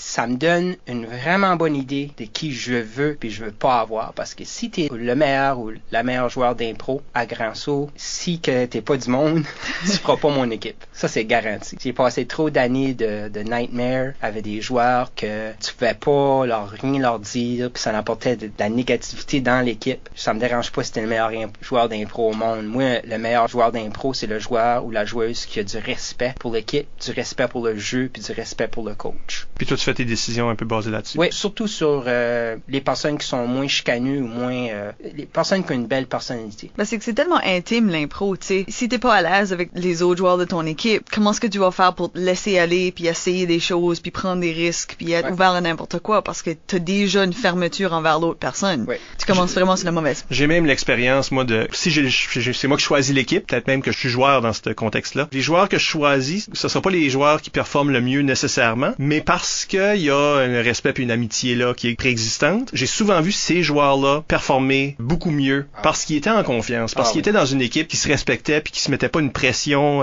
négative sur le dos. Puis j'ai vu des joueurs qui, peut-être dans d'autres équipes, étaient ordinaires, mais dans mon équipe, ça marchait super bien. Puis évidemment, la même chose est vraie dans d'autres équipes où cette chimie-là peut régner. Là. Ah oui, j'ai vu des années où je pensais que j'avais la meilleure équipe sur papier. Mais quand j'étais tout assis sur le banc devant le monde, ben c'est mon tour, c'est moi qui y va. C'est moi qui l'apprends celle-ci. Pas, toi t'es meilleur pour cette impro-là. C'était chaos sur le banc. J'avais aucun contrôle. Tout le monde le chicanait, puis là, on sortait de la game, puis là, une bavassait l'autre, ou un bavassait l'autre, puis là, va jouer un prochain match. Quand t'as de la chicane, t'as comme une roche sur le dos, puis l'impro, faut que tu utilises ton imagination, puis des fois, ça vient du cœur. Ben, si t'es tout renfermé, comment t'es supposé d'être expressif, tu sais? Puis toi, t'es entraîneur, là, tu veux pas être psychologue, puis médiateur dans ces affaires-là? Non, moi, c'est mon temps off. Un tournoi d'impro, c'est ma fin de semaine off de ma famille à cette heure. Je fais ça parce que à cette heure, je peux juste choisir des petites choses pour mon temps libre. Puis l'impro, c'est une de mes choses. Puis j'irai pas faire papa pendant une fin de semaine puis Dr. Phil. Je veux avoir du fun pareil comme les autres. Puis moi, j'appelle ça the drama-free weekend. Puis je leur dis ça. Restez ça à la maison. Si vous avez un problème, vous pouvez m'en parler. Comme des fois, il y a des problèmes personnels, tout ça. Mais parlez-en pas en avant de tout le monde. Venez voir moi. Quand moi, je peux pas le résoudre bien souvent, je vais voir Mike dans le temps. Je n'ai même pas de souvenir de ça. Non, ben des fois, j'allais te voir pour des advice. OK. Parce que ça arrive. Un adolescent, puis pas un adolescent, là. Ouais, non, même des adultes. Les adultes aussi. Même les adultes sont peut-être pires parce qu'ils ont un sens de la politique. Oui. Ils vont politiser ça, là, jouer ça contre quelqu'un d'autre de façon plus sournoise, peut-être qu'un adolescent le ferait. Toi, Isabelle, t'es aussi entraîneur d'une équipe universitaire, parce que je m'attendais pas qu'on parle de choix d'équipe, mais c'est vrai que pour beaucoup d'entraîneurs, ça fait partie de la job, de choisir l'équipe. Tu balances-tu les personnalités, toi aussi? Y a-tu quelque chose que tu cherches? Ben, je dois dire que moi, j'ai un petit peu la même approche. Moi, dans le fond, je vise d'avoir l'équipe la plus cute possible, parce que là, tu gagnes plus sympathique, pour sûr. Non. Ça dépend de tes ambitions. Non, mais pour vrai, pour vrai, moi j'ai un peu la même genre d'approche parce que je pense que c'est à la base un élément qui est absolument nécessaire, la chimie. Puis c'est pas quelque chose qui est facile à, entre guillemets, pratiquer. T'sais, c'est quelque chose qui se développe à mesure que tu fais des pratiques ensemble. Puis tu vois qu'il y a souvent des joueurs qui vont plus être compatibles que d'autres, mais faut qu'il y ait un esprit global de ça. Fait que moi aussi, j'ai souvent vu un joueur qui est un excellent joueur, mais ruiner complètement la dynamique d'une équipe, juste par son attitude ou ses réactions par rapport aux autres. Fait que j'ai beaucoup cette approche-là. C'est sûr que c'est toujours bien de regarder un petit peu, faire sûr que t'as pas exactement le même joueur 6 fois, là. Oui, c'est un bon point. Tu veux pas non plus juste avoir des joueurs qui peuvent faire du drame, puis où tous tes joueurs sont bons à chanter, puis t'as pas de mimeur, t'as rien de même. Mais l'affaire, c'est que des choses, ça s'apprend. Une attitude, ça s'apprend pas. Tu peux changer puis évoluer comme une personne, mais si t'es une bonne personne tout de suite, tu vas apprendre à chanter. Tu sais là, tu seras peut-être pas excellent, mais t'apprendras à le faire, puis tu peux le faire, tu sais. Mais ouais, sur le coup, c'est sûr que ça fait une grosse grosse différence quand tout le monde sur ton équipe sont contents d'être là, puis respectent les autres, puis respectent le jeu, puis tu sais, veulent aider les autres aussi. Comme moi, j'ai souvent eu des expériences d'avoir des équipes que je swap out des subs. T'sais, on va avec une équipe de 7, mais on peut rien que jouer 6 sur le banc, puis que je filais pas la différence quand on faisait une rotation. Puis ça, c'est quelque chose de magique. D'être capable de dire, peu importe qui ce que je mets des 7 sur le banc, ça sera toujours une belle équipe. On filera pas que c'est différent. Fait que ça, c'est vraiment awesome. Moi, j'ai pogné pas mal d'équipes parce que avec beaucoup de têtes fortes et pas toujours un contrôle sur qui sera dans l'équipe. Au niveau universitaire, des fois, là, surtout ces têtes fortes-là, ils veulent pas que l'entraîneur fasse toutes les décisions. Ils veulent que ce soit un comité qui fasse ces décisions-là. Puis c'est correct. On n'a pas toujours le plein contrôle sur le choix d'équipe, mais là, il y a justement de la politique qui joue. Là, t'es pris, si tu veux, avec toutes les têtes fortes dans la même équipe, puis peut-être que ça donne pas toujours. Fait qu'il faut composer avec quelque chose comme ça. Surtout quand j'étais plus jeune ou là, j'avais plus proche de l'âge des membres de l'équipe. Puis là, il y a pas toujours un respect qui règne. Je dois dire. Fait que je sais que ça, c'est fatigant. Fallait venir à ça autrement. J'avais 2 exercices d'humilité que j'utilisais. Un, vraiment au début du cycle de pratique, que j'appelais les 4 vérités, où on s'assire là, puis je vais te dire, en général, 2 choses que tu fais très bien, Eric, puis 2 choses que je trouve que tu fais mal. 2 choses qui sont tes défauts. 2 défauts, 2 qualités, mettons, d'improvisateur. Sur quoi travailler, sur quoi renchérir, mais sur quoi aussi travailler parce que tu vas moins bien. Puis là, il y a des joueurs qui melt down. Tu leur dis des choses, puis là, ils sont plus capables de jouer. Tu les as détruits. Tu sais, il y en a qui pensent qu'ils ont pas fait l'équipe parce que tu leur as dit cette chose-là. Mais là, tout d'un coup, ils sont libérés. Il y avait une pression sur eux autres de faire l'équipe. Ils ont plus de pression de faire l'équipe. Tout d'un coup, ils jouent bien. Il y a beaucoup de jeux tu essaies de les manipuler psychologiquement, là, jusqu'à ce moment. Puis là, j'en faisais un autre exercice à la fin où toute la pratique, tout ce qu'on va faire, c'est se dire entre nous autres pourquoi on apprécie l'autre joueur. Mais aussi, si on a un problème avec l'autre joueur, ben on va le dire tout de suite avant qu'on aille en tournoi. Je suis pas en train de dire faut faire ça avec des ados peut-être, mais pour des adultes, des fois il y avait besoin juste clair et l'air. Ouais. Tu sais là, c'était ça ou aller se battre dans le parking. Ben ça peut vraiment libérer après, des gens. T'as plus de problème après ça. Il y a qu'un de vous deux qui est dans l'équipe. Avec ce bâton. C'est ça. Il y a un bâton entre les deux à terre. C'est qui le plus vite? Non, mais tu sais, des fois, il faut que tu composes avec des personnalités qui sont plus difficiles. Mais toi, Eric, c'est intéressant que tu règles, même toi, Isabelle, vous réglez ça du départ. Comme du départ, il n'y a pas ça. Fait que là, vous ne retrouvez pas avec ces problèmes-là. Ben, faut que tu le fasses du début parce que tu peux pas le faire à moitié chemin parce que, ben, moi, en tout cas, parce que souvent, j'ai 30 personnes qui s'essayent pour l'impro à Thomas Albert. Je peux juste en prendre 8 ou 9. Fait que je peux pas aller mi-saison puis dire, OK, toi, vous marchez pas puis aller chercher quelqu'un qui a pas fait l'équipe. Sauf faut que je sois sûr de mon choix après les 4 pratiques. Comme, I don't go back. Non, puis à l'universitaire, on a beaucoup moins de temps pour faire ces choix-là. Il y a moins de semaines, les jeunes sont plus impliqués. Ben, c'est intéressant pour revenir à la question des 4 vérités. Moi, je fais quelque chose de similaire, mais un petit peu différent. Où est-ce que, d'habitude, dans ma première vraie pratique, là, je vais demander à chaque personne de eux me dire qu'est-ce que eux pensent que leur force et leur faiblesse sont. Mais c'est ça, je demande à eux de me dire qu'est-ce qu'ils pensent que eux sont leurs forces et leurs faiblesses. Mon problème, c'est que je suis peut-être trop bon. C'est ça que c'est. T'es out. Là, t'es coupé, automatique. Mais là après, je demande aux autres de faire la même chose à cette personne-là. Fait que là, c'est en train de demander aux autres de accepter déjà pas rien que la critique, mais aussi du genre de praise de tout le monde. Fait que ça crée comme une atmosphère où est-ce qu'on a le droit de se dire des choses. Moi, je trouve que ça peut bien marcher peut-être pour des personnes qui sont hors du secondaire, mais au secondaire, moi, je trouve que ça serait vraiment pas bon parce que ils sont assez émotionnels quand même. T'as la meilleure équipe, tu tires une roche dans le lac, là. Ça va faire des flics à flac. Mais un peu plus vieux, je pense que ça peut fonctionner. Surtout que ça aide à développer le vocabulaire d'impro. Un sens de l'analyse aussi. Ouais, puis là, après ça, on sait qu'on est police l'un de l'autre. Tu sais, là, la chose, ta béquille qu'on t'avait dit, ben, cette béquille-là, tout le monde est au courant maintenant que t'as cette béquille. Puis tout le monde va faire, hey, ta béquille. Hein? Fait que là, c'est comme, tu te gardes au pas parce que tout le monde est vraiment au courant. Ça, c'est le choix de l'équipe. Si on s'enligne là, vers l'élément pratique, parce qu'avant de se rendre à un tournoi, avant de jouer, on va pratiquer. Et ça, je pense pas que les gens qui ont jamais fait de pratique d'impro doivent se demander, ben, qu'est-ce qu'il y a à pratiquer? Vous improvisez. Parlons de ça. Qu'est-ce que ça veut dire dans une pratique d'impro, là? Mon coaching a changé beaucoup depuis le début, mais une chose que je m'ai souvent basé sur, c'est Whose Line Is It Anyway? Toutes les activités qui font plein d'activités là-dedans. Puis j'utilise des morceaux de cette émission-là pour faire ma pratique. Comme, mettons, je mets des choses dans un chapeau, puis là... il lit juste des lignes, là? Ouais. Ou bien je fais comme la pire chose à dire dans une église, on va dire. Puis là, je leur enseigne quoi tu dois dire puis quoi tu peux pas dire en impro, comme ça sort le méchant aussi. Là. Mais je me base beaucoup sur cette émission-là pour faire des différentes activités brise-glace dans mes pratiques. Aussi, je fais un développement de personnages, que je trouve ça important que les jeunes se développent d'autres personnages que juste être les autres mêmes. Fait que j'ai une feuille que je me suis faite, puis c'est la recherche d'un personnage. Puis ça te demande de décrire un personnage comme son nom, sa date de naissance, son lieu de naissance. T'écris un peu la vie du personnage, comme une petite histoire.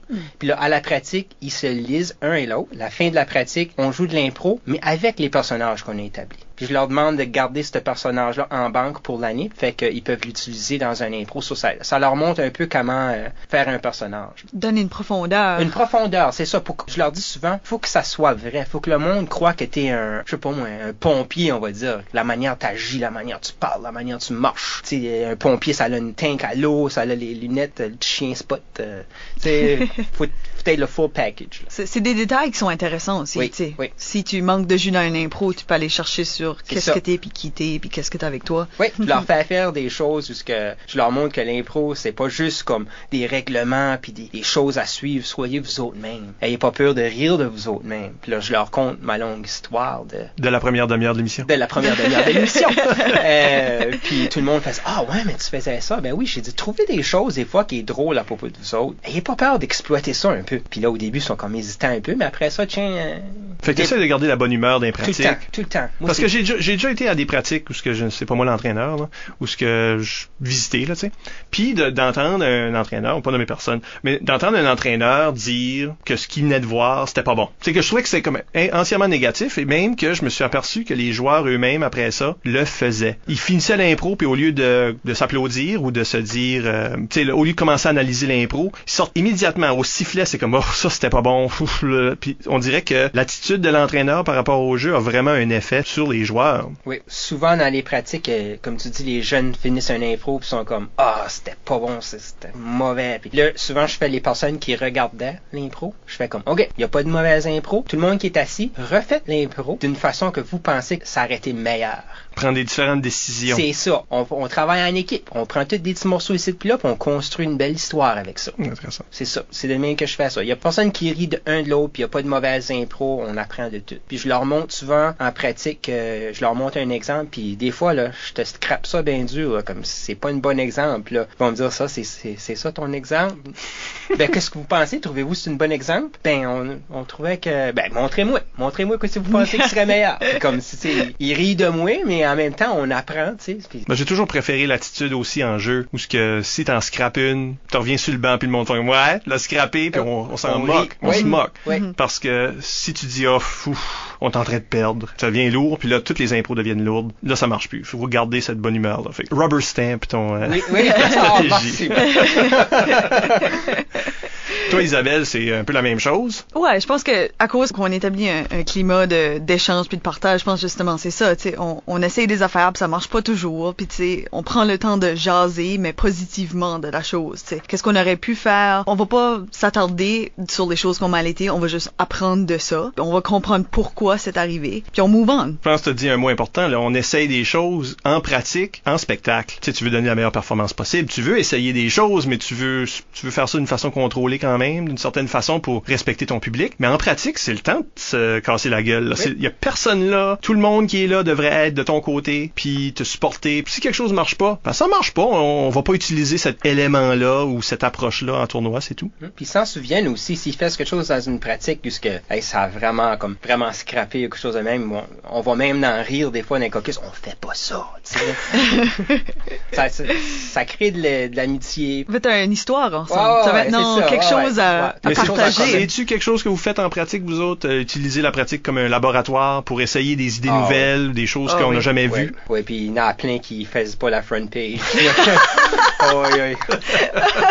Je pense qu'on a ça, ces pratiques-là, parce que souvent, j'aime pas leur dire tu peux pas faire ça, parce que je leur dis toujours, si tu penses que c'est une bonne idée, fais-le. Si t'essayes pas, tu le sauras pas. Mais des fois, il y a des choses qui sortent, comme au dernier tournoi de la Gougoune 2015, il y a eu un impro à où un de mes joueurs a dit quelque chose, puis j'avais dit à ce joueur-là, tu sais, j'avais basically donné carte blanche, mais j'ai pensé avec les pratiques, tout ce qu'il a appris, il est correct.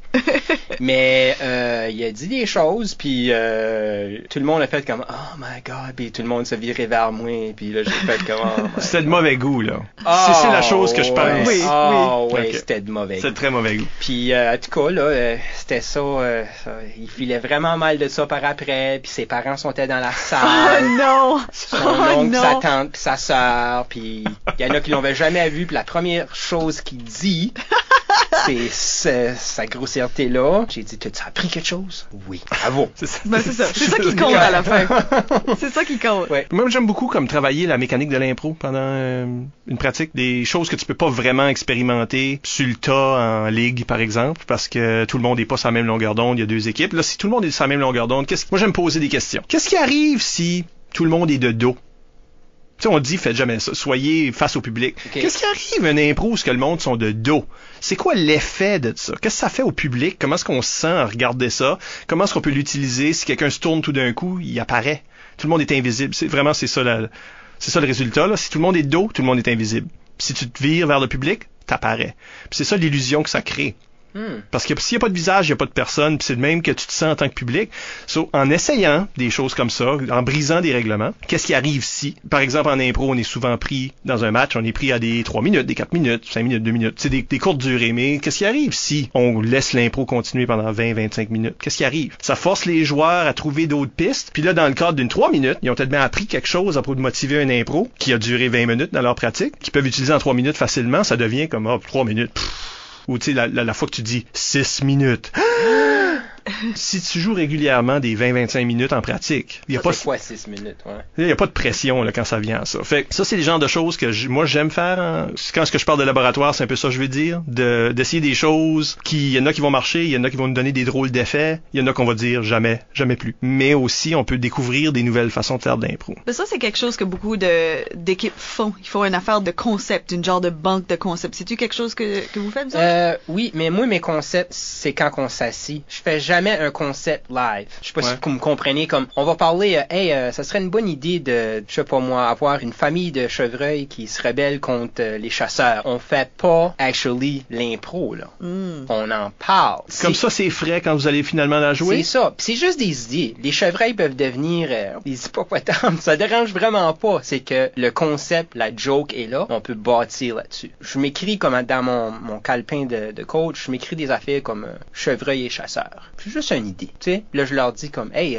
souviens-tu quand on a parlé de chevreuil et chasseur? On pourrait faire ça. On pourrait bâtir de quoi là-dessus? Ça va avec le thème, quelque chose de même. Puis là, tiens, on se lance là-dessus. Ça donne juste comme, ça te sauve un petit peu de temps. Et ils savent pas vraiment quoi ce qu'ils font, mais au moins, ils ont une idée de comment structurer l'impro. Puis tout le monde est un petit peu sur la même page parce que c'est une discussion que vous avez eue en gros. C'est ça. Ils aiment souvent ils appellent ça mes idées niaiseuses, là. Comme, je n'ai souvent comme, je me couche, puis là, je pense, ça serait drôle. Puis je leur dis, puis des fois, ils sont comme, c'est pas d'être drôle. Ou bien, oui, c'est drôle. C'est sûrement drôle pour quelqu'un dans sa trentaine. Oui, c'est ça. Mais c'est ça. Dernièrement, c'est souvent des affaires qu'on fait avec les enfants parce que j'en vois de toutes sortes. Puis des fois, ils les comprennent pas, là. Plusieurs années passées, j'avais des concepts qui sont plus à leur niveau, là. Je me fais souvent rejeter dernièrement. Oh. Faites-vous ça, vous autres, donner des devoirs à vos joueurs? Non. Les seuls devoirs, des fois, que je donne, c'est des fois d'écouter comme un certain clip de la LNI sur l'Internet ou de la Ligue, quelque chose de même, puis je vais leur demander une question à propos de ça, que j'ai vu que j'ai pas aimé, ou que j'ai aimé, mais un devoir écrit, non. Ah ben écrit, ça pose un écrit. J'aime vraiment pas les devoirs. Non, c'est ça. Non. Tu vas pas être obligé de lire ça après. Non. C'est bien quelque chose qui est issu de l'universitaire, là, parce que, ouais. tu sais, moi, je suis connu comme étant un tyran des à la manière de, dans la manière de rechercher, dans la manière de littéraire. Mais encore une fois, c'est une histoire de laboratoire pour moi, parce que chaque pratique va avoir un élément dans la manière de. Donc, au début de l'année, je vais vous donner chacun un auteur, selon vos capacités de lecture. Il y a du monde qui ont des films. Mais, non, mais c'est pas, je force pas personne à lire des briques, là. Mais, tu sais, fait que je choisis des auteurs que moi, je connais, ou que moi, j'ai l'impression qu'ils feraient des impros intéressantes. Peut-être que je les connais pas. Puis, je les donne à mes joueurs. Et chaque semaine, il y aura quelqu'un qui va avoir une différente, à la manière de, à présenter. Donc, tu sais, là, toi, faut que tu présentes Tolkien. Toi, faut que tu présentes un tel auteur de bande dessinée, Oscar Wilde, l'autre personne, Borges. Il y a du stuff là-dedans qui est pas faisable en impro, là. Borges, Borgia, c'est vraiment difficile à faire en impro comme il faut. Mais ça se fait. C'est juste là, je demande aux joueurs, non seulement tu vas nous présenter le style de l'auteur, faire une recherche, mais tu vas aussi gérer la pratique à ce niveau-là de comment on fait ça en impro. Donc là, il y a une grosse conversation qui se passe à propos de comment est-ce qu'on fait ça en impro. Puis on essaye une, puis si elle marche pas, on essaye une autre. L'idée, c'est pas que après ça, on va aller à la coupe universitaire, puis il va y avoir à la manière de Oscar Wilde. Ça va pas arriver, ça, là, au Québec. Mettons que ça serait au Québec. Je douterais qu'Oscar Wilde tomberait sur là. Ça se peut, mais non. L'idée, c'est de développer des différents styles d'improvisation qu'on peut utiliser en libre n'importe quand. C'est comme, faisons-la un peu à la manière d'Oscar Wilde. Faisons-la un petit peu à la manière de Molière. Faisons-la un petit peu à la manière de qui que ce soit. Et là, dans une mixte, on a quelque chose de complètement différent de ce qu'on est habitué de voir. Et ça, c'est bon pour l'équipe, je trouve. Tu développes des réflexes. En tout cas, moi, c'est pour ça que je donne des devoirs, parce que ça, c'est le genre de choses que sinon, t'es stock à donner un cours à chaque semaine. Si tu veux développer ça, toi, faut que tu donnes un cours magistral à propos d'un auteur. T'as perdu la moitié de tes joueurs. Ben, en plus, là, t'as un joueur qui comprend très bien. Oui, c'est ça. Dans ton équipe, il y a quelqu'un qui comprend ça, qui peut leader pendant l'impro comme tel. Moi, j'ai toujours été tentée de faire ça, mais je trouve que j'ai juste pas assez de pratique pour faire ça. Fait un petit peu en revanche, disons qu'on fait une pratique sur la chantée qui s'en vient, mais je leur dis peut-être une semaine d'avance, on va faire une pratique sur la chantée la semaine prochaine. Regardez ces sites. Donc comme un musical ou c'est ça. Regardez, une vidéo. Là, allez voir là, ce film ici qui est pas très long puis qui est pas un gros engagement là, c'est comme bien qu'une semaine d'avance, fait que t'as pas le temps. Cette semaine, on fait juste des vidéos de Lady Gaga. C'est ça. Comment tu ferais ça en impro? Non. Ça se ferait parce que c'est je sais pas moi. Je sais pas moi non plus. Ça serait weird. Ça serait juste weird. Ouais. Mais tu sais, c'est sûr que pas tout le monde va le faire, puis pas tout le monde va le faire dans cette semaine-là non plus, tu sais. Peut-être qu'ils vont faire la pratique puis le faire comme ça m'intéresse d'aller voir un petit peu plus. Je vais aller voir l'affaire qui m'a été recommandée. On peut leur donner des ressources extérieures à ce qui est la pratique, oui. S'ils veulent faire leur propre. Une chose que je dirais l'année passée, j'ai commencé, ou peut-être l'année d'avant. Je suis pas expert en pièces de théâtre, mais j'ai commencé à écrire des petites pièces de théâtre comme un titre, le nom de des personnes. J'arrive à ma pratique. J'ai dit aujourd'hui, on fait une pièce de théâtre. Voici le nom de la pièce de théâtre. Voici le nom des personnages. Je fais toutes sortes de costumes chez nous. J'emporte une boîte de costumes. Je leur mets ça en bas. Puis là, je dis, vous allez faire pendant toute la pratique une pièce de théâtre. C'est moi le spectateur. So, je leur donne, je sais pas, 5-6 minutes à se parler. Puis là, ils commencent la pièce de théâtre. Puis il y a des actes comme ils font ils rentrent puis ils sortent. Ça les pousse à faire une actual pièce de théâtre. Puis à la fin, je m'assieds avec eux autres puis je leur dis, gars, vous venez de faire un impro de presque 2 heures. Vous avez fait une pièce de théâtre, puis vous avez eu du fun, puis les rôles, les personnages revenaient, puis il y avait des jokes qui revenaient, puis j'ai dit, gars, c'est ça que c'est. Faites ça dans 2 minutes. Ben, des fois, il y a des pratiques que t'aimerais qu'il y ait eu un public là. Ah oui.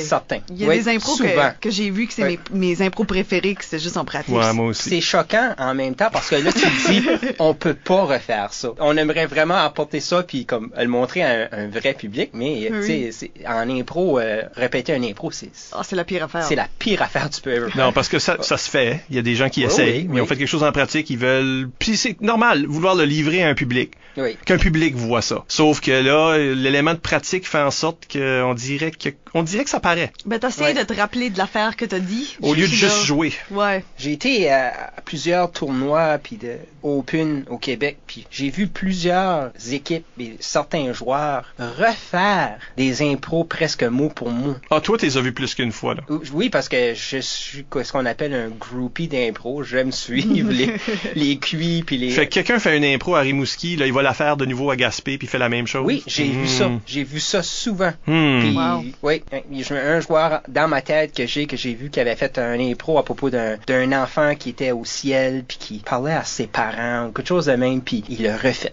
mot pour mot.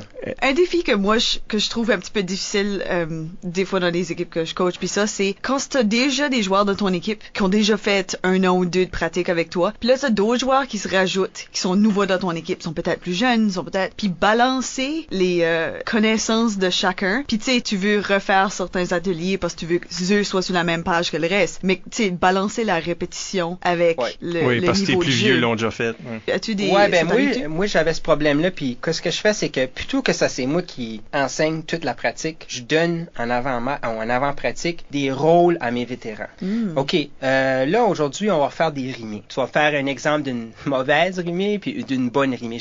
Puis je les laisse parler. Je les laisse enseigner la chose. Puis moi, je m'assis là puis je prends du recul. Ça leur donne une chance, les autres même, de se rappeler de nouveau de la punition, de la catégorie. Puis ils sont pas juste assis là après écouter leur coach parler de la même affaire qu'il a parlé d'eux l'année passée. C'est eux autres qui l'enseignent. C'est eux autres qui le montrent. Puis moi, ça me donne un break. Ils exercent du leadership pendant qu'ils font ça. T'ancres les connaissances aussi, parce que t'es en train de les répéter toi-même. C'est ça. Puis comme si qu'ils disent quelque chose qui est pas bon, ben là, je les corrige un petit peu ou j'enligne l'explication, mais là, je prends du recul de nouveau, puis je les laisse parler. Comme ça, les autres sont comme, hey, les vétérans, ils connaissent vraiment ça. Puis là, t'as de la trust, puis tu fais de la chimie, puis de l'amitié, puis je mets mon casque de foreman, puis je m'assieds en arrière. Puis... Tu vois, c'est une bonne philosophie, pareil, oui. Si on déménage vers le tournoi comme tel, parce que là, il y a un autre volet de choses à faire, parce que l'entraîneur sur le banc de joueurs. Évidemment, l'entraîneur va être aussi souvent appelé à gérer son équipe, leur chambre, le dortoir, ces choses-là. Il y a toutes sortes d'à côté, mais sur le banc comme tel, là, la pratique est finie. On est sur le banc. Qu'est-ce que l'entraîneur fait? Ben moi, je suis un entraîneur vraiment stressé, parce que quand je peux pas jouer, puis la seule chose que je peux faire, c'est de les regarder, puis comme je suis nerveux pour les autres. Puis c'est drôle parce que je suis pas un joueur nerveux quand que je joue, juste quand que je coach. Ah oui. So là, des fois, ça paraît comme j'ai scripté quoi ce qu'ils ont à dire parce que je parle comme qu'ils parlent, mais que je me mets les mains sur la tête. Je pourrais pas dire à la lettre, mais je suis pas mal strict sur le banc. De respecter ce que j'ai dit dans les pratiques. C'est pas que fun time is over, mais c'est comme on pratique toute l'année pour ce site. C'est temps de faire un bon spectacle puis performer. Je guide le début du caucus. J'assigne qui va y aller. J'essaie toujours de faire une rotation de banc. Puis après ça, eux autres, ils enlignent leur histoire comme qu'ils veulent. Fait que toi, tu fais ces choix-là pour eux autres? Au début, oui. Comme, je dirais, au tout début, là. Mais comme quand t'as une équipe qui est comme toutes les 12e années, t'as plus besoin de faire ça. Mais moi, au début, j'aime aligner parce que sinon, c'est chaos puis ils prennent comme une demi-heure à choisir qui va y aller. Fait que j'enligne ça de même puis là, ils construisent leur histoire. Mais leur histoire, c'est toujours eux autres. Puis les concepts, c'est ça. C'est quoi ce qu'on a parlé dans les pratiques ou si quelqu'un avait une idée, je mets ça sur la feuille puis là, ils s'enlignent avec ça. Mais je suis assez strict sur le banc en voulant dire, quand c'est la comparée de l'autre, tu parles pas puis t'écoutes l'impro puis tu penses à ton impro. Applique-toi puis pense à ce que tu vas faire. Faire un beau spectacle. T'es pas juste un spectateur, même si t'es en train d'attendre pour... Exactement, ouais. Je suis strict, mais pas strict.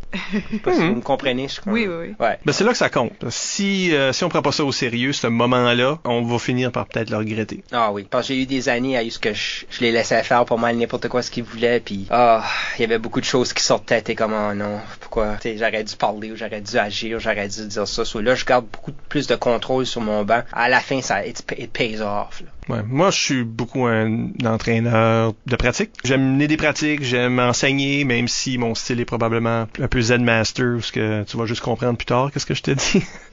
Je comprends Mike Astor. Maintenant, mais tu sais, je fais beaucoup ça, là. J'aime que la personne travaille ça elle-même. C'est pas nécessairement... ça donne pas des résultats toujours immédiats, mais en disant que c'est ça mon style. Mais rendu sur le banc, et là, j'avoue là, que moi, j'ai travaillé seulement avec des universitaires qui sont un petit peu plus vieux, qui ont fait un petit peu plus longtemps, qui font de l'improvisation aussi, fait que j'ai pas nécessairement les mêmes problèmes. Mais sur le banc, moi, je suis gestionnaire. Regarde, moi, je vais me souvenir c'est quoi le thème, là. Ouais. Moi, je vais prendre en note toutes les petites choses. Fait que si je vais garder le temps. Fait que si un joueur veut rentrer, ils vont faire comme, il reste assez de temps. Là, je vais faire, il reste 2 minutes. Il reste 1 minute. Ah, OK. Ou des fois, ils veulent savoir si leur idée est bonne. T'es là pour leur donner le petit boost ou dire non, peut-être mieux pas tout de suite ou quelque chose. Soit valider leur idée ou non. Mais en termes de comme participer au caucus, tout ça, faire des choix pour eux autres, là non. Moi, c'est vraiment le tournoi pour moi, ça a toujours été le moment où moi, je vais m'asseoir sur le banc puis vous regardez jouer pour avoir du fun. Parce que tout le travail est supposé être déjà fait. Ça c'est un peu mon style. Je veux dire, ça fait pas si longtemps que ça que je suis entraîneur, là, fait que je suis pas sûre que j'ai encore défini complètement mon approche à être sur le banc. Mais à l'intérieur, je suis en train de vraiment crier après l'autre équipe. Qu'est-ce que ça veut dire? J'ai réalisé dans la dernière année surtout, j'ai réalisé que, comme, tu sais, je suis pas compétitive quand ça vient à rentre parce que, tu sais, je veux pas que l'autre rentre first, puis là, tu sais, j'ai pas cette approche-là de compétitivité qu'il y a sur le banc. Mais à l'intérieur, l'extérieur, je suis comme, oh, je taillis l'autre joueur. Toi, là, tu viens juste de ruiner notre histoire, puis toi, je taillis. Wow! J'aurais jamais pensé ça. Mais surtout, tu sais, nous autres, on joue au Québec aussi, où est-ce que des fois, il y a des clashs de style de jeu. Puis moi, je connais mes joueurs, fait que je fais comme, clairement, ce joueur-là, de notre équipe, a rentré, apporté quelque chose, puis l'autre joueur a bloqué ça, ou a comme ruiné ça un petit peu. Ou pas compris qu'est-ce que l'autre faisait. Ou pas compris. Puis là, je suis comme, ben ça, plus à l'intérieur. Ça, il y a cet élément-là là, que je vois chez beaucoup d'entraîneurs, puis c'est pas juste au secondaire, mais au secondaire, c'est très prononcé, où il y a un élément de papa, maman, ours qui protège ses bébés, là. Ah, t'as absolument le goût de rentrer dans l'impro pis faire comme toi, là, arrête!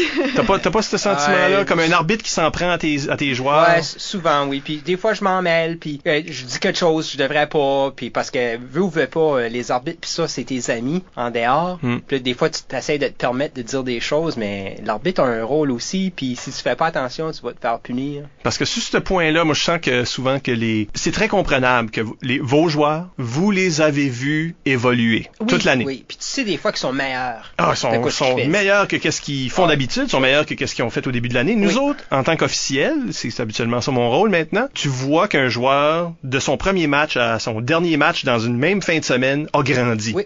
Puis on est, c'est quoi, nous autres les officiels, souvent, on est un petit peu émus de ça, de voir ça. On est fiers des joueurs. Mais je trouve tellement que les entraîneurs, des fois, sont protectifs de leur bébé à eux autres parce que justement, ils ont vu ce trajet. Fait que quand ce que je donne une punition à un joueur, l'entraîneur va être comme furieux parce que moi, je peux pas réaliser comment est-ce que ce joueur-là fait du progrès déjà. Comment est-ce que ça qu'il vient de faire là, que moi j'ai trouvé problématique, ça c'est une nette amélioration pour ce joueur-là.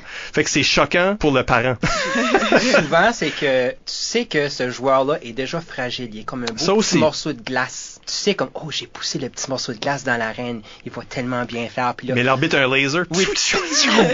Là, tu sais que juste une petite punition de confusion, quelque chose on fait comme, je suis bon rien. Tu sais là, pareil comme un papa, tu t'emportes ça à la maison, puis tu les basses, puis tu dis, non, c'est correct. Moi, ça que j'ai souvent vécu, ben pas souvent, là, ça m'est arrivé à quelques reprises, où est-ce que un joueur amélioré est pas nécessairement quand même un bon joueur présentement. J'ai déjà vu un joueur aller de, tu sais, un joueur qui dit peut-être un mot dans une improvisation à un joueur qui dit peut-être 3 phrases dans une improvisation. Puis tu sais, pour quelqu'un qui regarde ça de l'extérieur, c'est comme, ben là, voyons, ce joueur-là, je dis 2-3 phrases, puis partie passée. Sauf que moi, je vois la personne qui disait un mot avant, mais là, still, tu dis 3 phrases. Objectivement, à cette personne-là est quand même pas rendue au point que... Non. Ben, c'est pour ça qu'il y a une grosse différence entre les pratiques puis le tournoi comme tel, le match comme tel. Les gens qui vont regarder ce match-là, le public, qui inclut l'arbitre en chef dans l'histoire, ce public-là connaît pas toute l'historique du joueur. Ça doit être tough. Ça fait mal.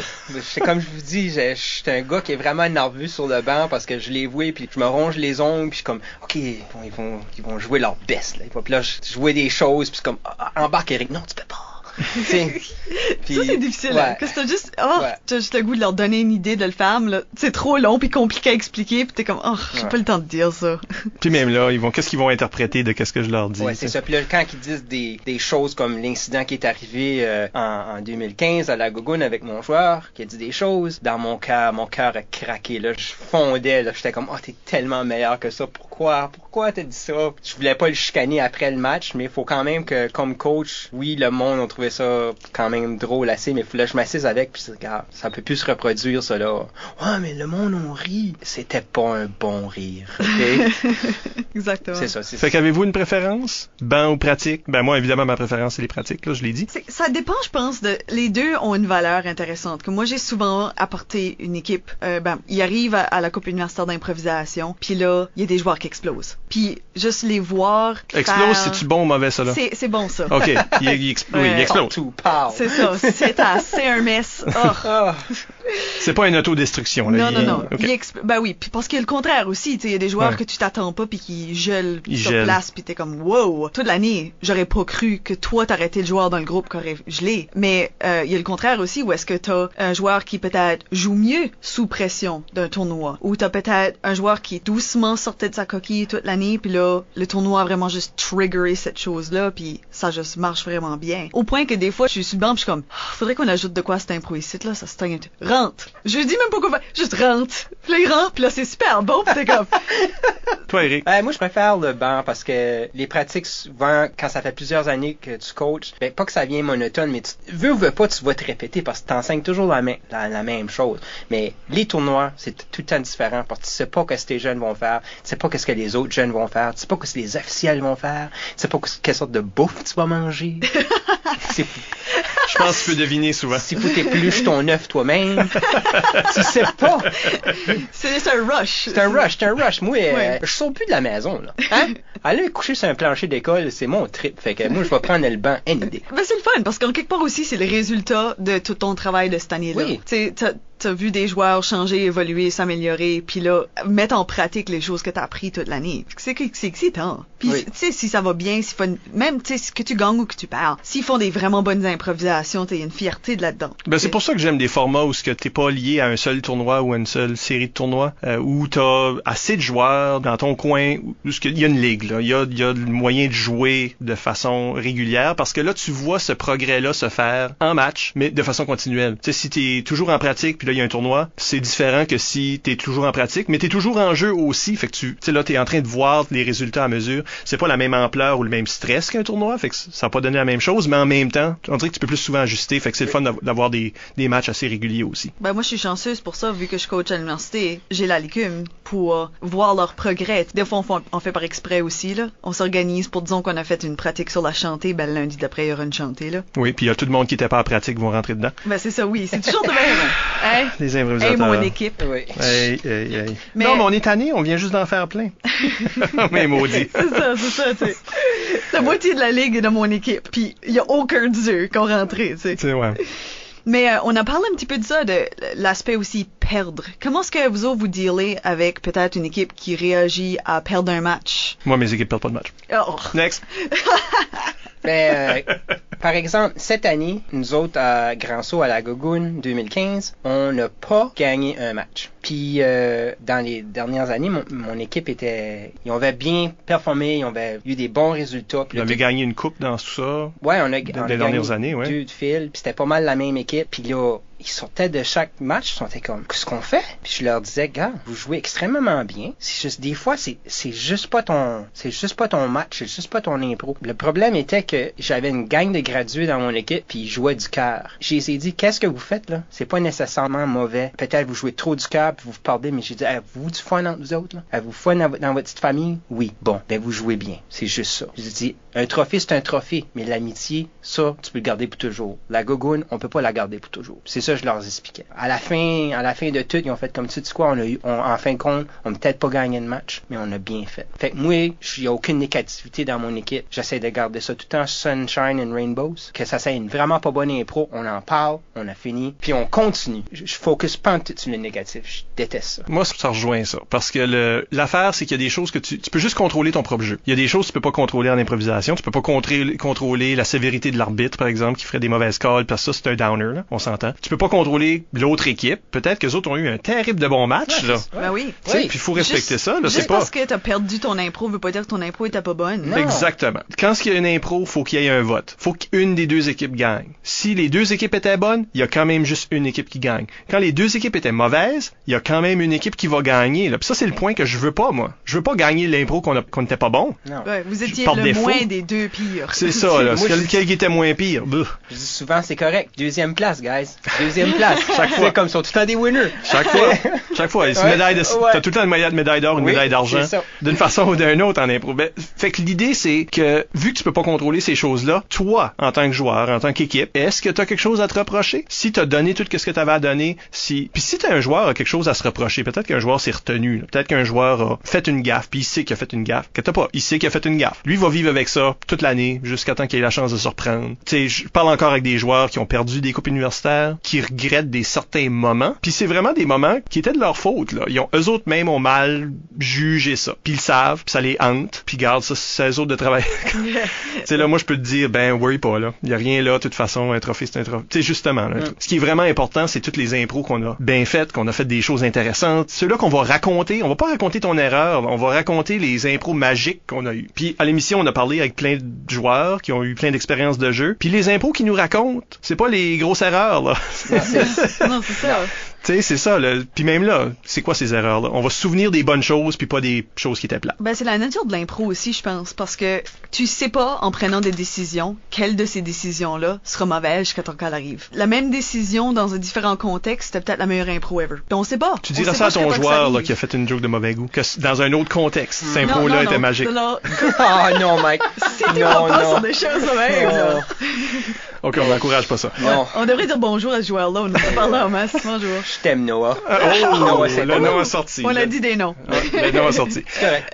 Ben oui. Mais c'est ça. Je pense que, tu sais, si on s'apitoie pas sur perdre, parce que, de toute façon, c'est pas à propos de ça. C'est à propos de donner un bon spectacle. Il y a un gagnant, un perdant. Ça, c'est pour le public. Tu sais, c'est plate, là. Mais c'est pas supposé te bloquer. Un des problèmes qu'on voit souvent, c'est que des fois, on a des joueurs d'impro qui sont dans le hockey ou d'autres sports compétitifs. Puis c'est dur pour une personne de ça, de se détacher d'être compétitif, puis de rentrer dans l'impro, puis pas l'être. Comme j'ai 2 joueurs de hockey dans mon équipe, puis au début, ils sont comme « Ouais, on va les tuer! » Là, j'étais comme « Wow! Relax, là. C'est pas de même, l'impro. Faut que t'enseignes puis t'expliques que c'est comme un spectacle que tu fais. » On voit souvent ça chez les parents ou chez les nouveaux entraîneurs qui sont peut-être habitués d'entraîner des sports ou des choses comme ça. Ou est-ce que c'est ça, cette relation-là avec gagner puis perdre est vraiment différente en impro? Fait que ça prend une certaine adaptation au jeu, juste pour comme voir cette différence-là d'attitude qu'on a. De voir que on s'applaudit puis on cheer l'autre équipe puis on veut vraiment apporter une belle atmosphère au match. Oui. Parce que à la base, c'est un spectacle. C'est si tu veux détruire l'autre équipe,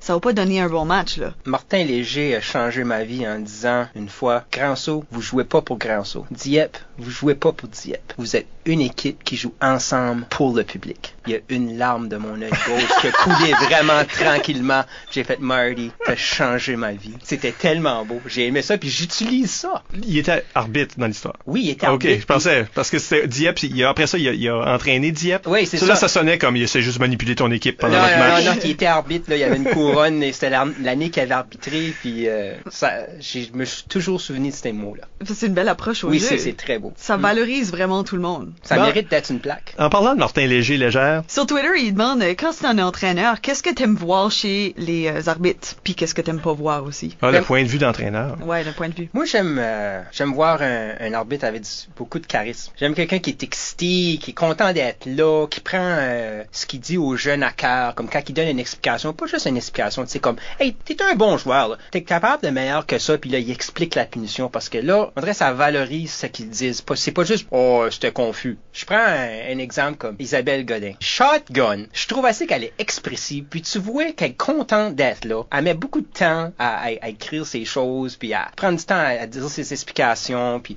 en tout cas, j'aime cet arbitre-là. Exemple à suivre. Puis des choses que t'aimes moins? C'est dur de séparer, être ami avec les joueurs, puis être officiel dans un match. Des fois, t'as des officiels qui se mêlent au travers des jeunes, puis comme ils sont, on va dire, de la même âge, puis là, ils vont mingler avec les autres, puis comme, veut ou veut pas, de mon point de vue, ça me dérange pas. Mais du point de vue de mes jeunes ou de mon équipe, ils voient ça, puis ils font comme, « Hey, gars, monsieur Eric, lui, il parle avec les autres jeunes, tout ça, il est pas un officiel. » Ben, surtout s'il parle pas à votre équipe, mais à une autre équipe. C'est ça. Les jeunes comprennent pas ça. Comme dans mon temps, we feared you. C'est comme, si t'aurais une cuillère, puis j'avais de la soupe, j'aurais pas été demandé pour ta cuillère. Tu sais, là, on vous respectait, puis on n'aurait pas été là. Pourquoi t'aurais voulu manger avec ma cuillère? Tu vois pourquoi? Le shake dans mes petites culottes.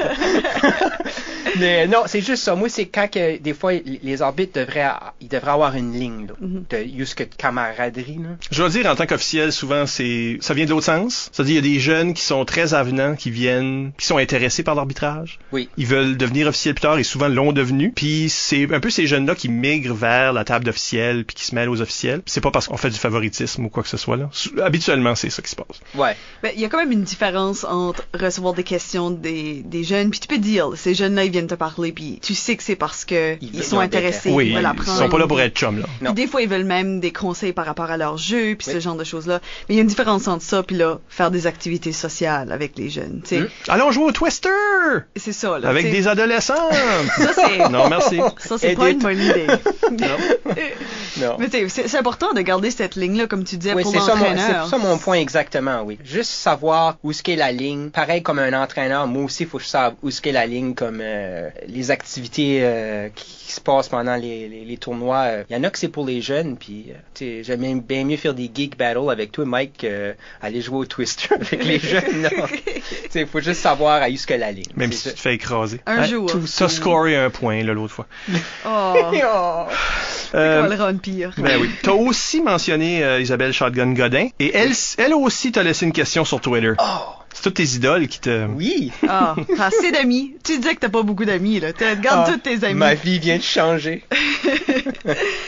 Demande sur Twitter ce que tu trouves le plus difficile puis le fun d'être un entraîneur. Ben, je vais commencer avec difficile, puis c'est le problème que j'ai souvent l'année passée, encore cette année qui vient, c'est le revoir. Veux ou veux pas, je prêche que faut pas que tu t'attaches, puis faut que tu sais qu'il y ait une ligne. Ben, en dedans, mes joueurs d'impro, là, c'est mes enfants. Puis leur dernière année, c'est difficile. Comme en 2015, j'ai perdu 2 joueurs que ça faisait 6 ans que je coachais. Ouf. C'est long. Puis à la dernière game, je leur fais tout un vidéomontage, des plaques. Mais là, tu fais exprès pour te faire pleurer, là. Ouais, c'est ça, là. Anyway.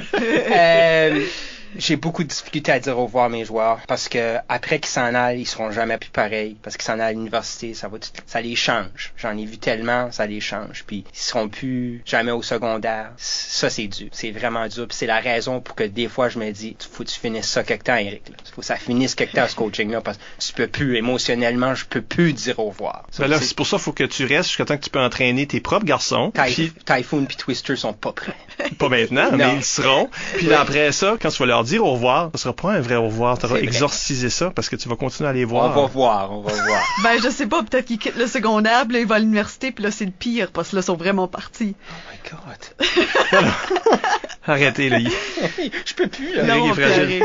Fait qu'est-ce qui est le plus le fun? Oui, changeons de tête. C'est aller à un tournoi, puis aller voir mes chums, comme les autres coachs, puis les officiels, puis voir mes jeunes qui ont travaillé tellement fort toute l'année, mingler avec d'autres joueurs en improvisation, puis voir les autres joueurs des autres équipes aussi que tu sais qu'ils sont vraiment gênés au début, puis là, qui s'améliorent, puis ça fait des bons matchs ensemble, puis il y a plein d'inside jokes qui arrivent d'un tournoi d'impro, puis ça, ce qu'on couche sur des planchers d'école. Moi, c'est juste le tournoi en tout, là, c'est ça que j'aime. C'est la camaraderie de tout le monde ensemble, puis mes meilleurs chums sont dans l'impro, tu sais, là, je vous aime. Oh. Sorry, je suis emotionally compromised, tu peux plus rien dire. C'est la fin de l'émission. Ben, trouves-tu ça intéressant, ce concept-là d'un comme genre de réseau d'entraîneurs, le fait que tu peux voir ces entraîneurs-là une fois de temps en temps jaser avec eux? Oui, depuis Impro NB puis tout ça, je trouve que c'est ouvert à tout le monde à dire ce qu'il pense. On pogne des bonnes idées de ça, parce que vu pas, moi j'ai des idées, toi t'as des idées, les jeunes ont des idées. On en discute ensemble, puis on fait la meilleure impro secondaire qu'on peut. Depuis que c'est de même, c'est pour ça que je suis encore au site, vraiment. Parce que c'est tellement ouvert, puis c'est tellement accessible, vous êtes toutes fins, tu sais là. Mais toi, tu sens un soutien des autres entraîneurs? Ah oui. Comme je parle souvent aux entraîneurs qui sont là, malgré qu'il y en a qui sont jeunes, mais comme ils demandent des conseils. Des fois même, je peux apprendre des affaires d'un jeune. Mes méthodes sont peut-être bien rendues vieilles. Je ne sais pas. Mais c'est ouvert. Là. On peut parler aux arbitres. Après qu'on ait eu un match, si je vais te voir, ben t'as donné une punition pour telle chose. Tu seras pas fâché après moi. On se parle ensemble parce qu'on est des amis. Puis j'aime vraiment le système. Ça. C'est mon tour de pleurer, ça. Mais à la place, on vous rappelle que vous pouvez nous laisser des commentaires par courriel au improvisationnb@gmail.com, sur le blog d'ImproNB au impronb.wordpress.com ou sur les médias sociaux. Nous sommes ImproNB sur Twitter et Improvisation NB sur Facebook. On promet de lire et de répondre à vos commentaires dans une future émission. Écoutez tous nos épisodes par l'entremise du blog ou sur YouTube, ou surveillez les horaires de CKUM ou d'une radio communautaire dans votre coin du Nouveau-Brunswick. Encore une fois, merci à Eric Lavoie pour cette prête à l'exercice. Oh ben vous êtes bienvenus. Je m'essuyais les yeux, excusez. Merci Michel. Merci Isabelle. Et à la prochaine pour un autre entretien avec une vedette de l'improvisation. Bye. See you again.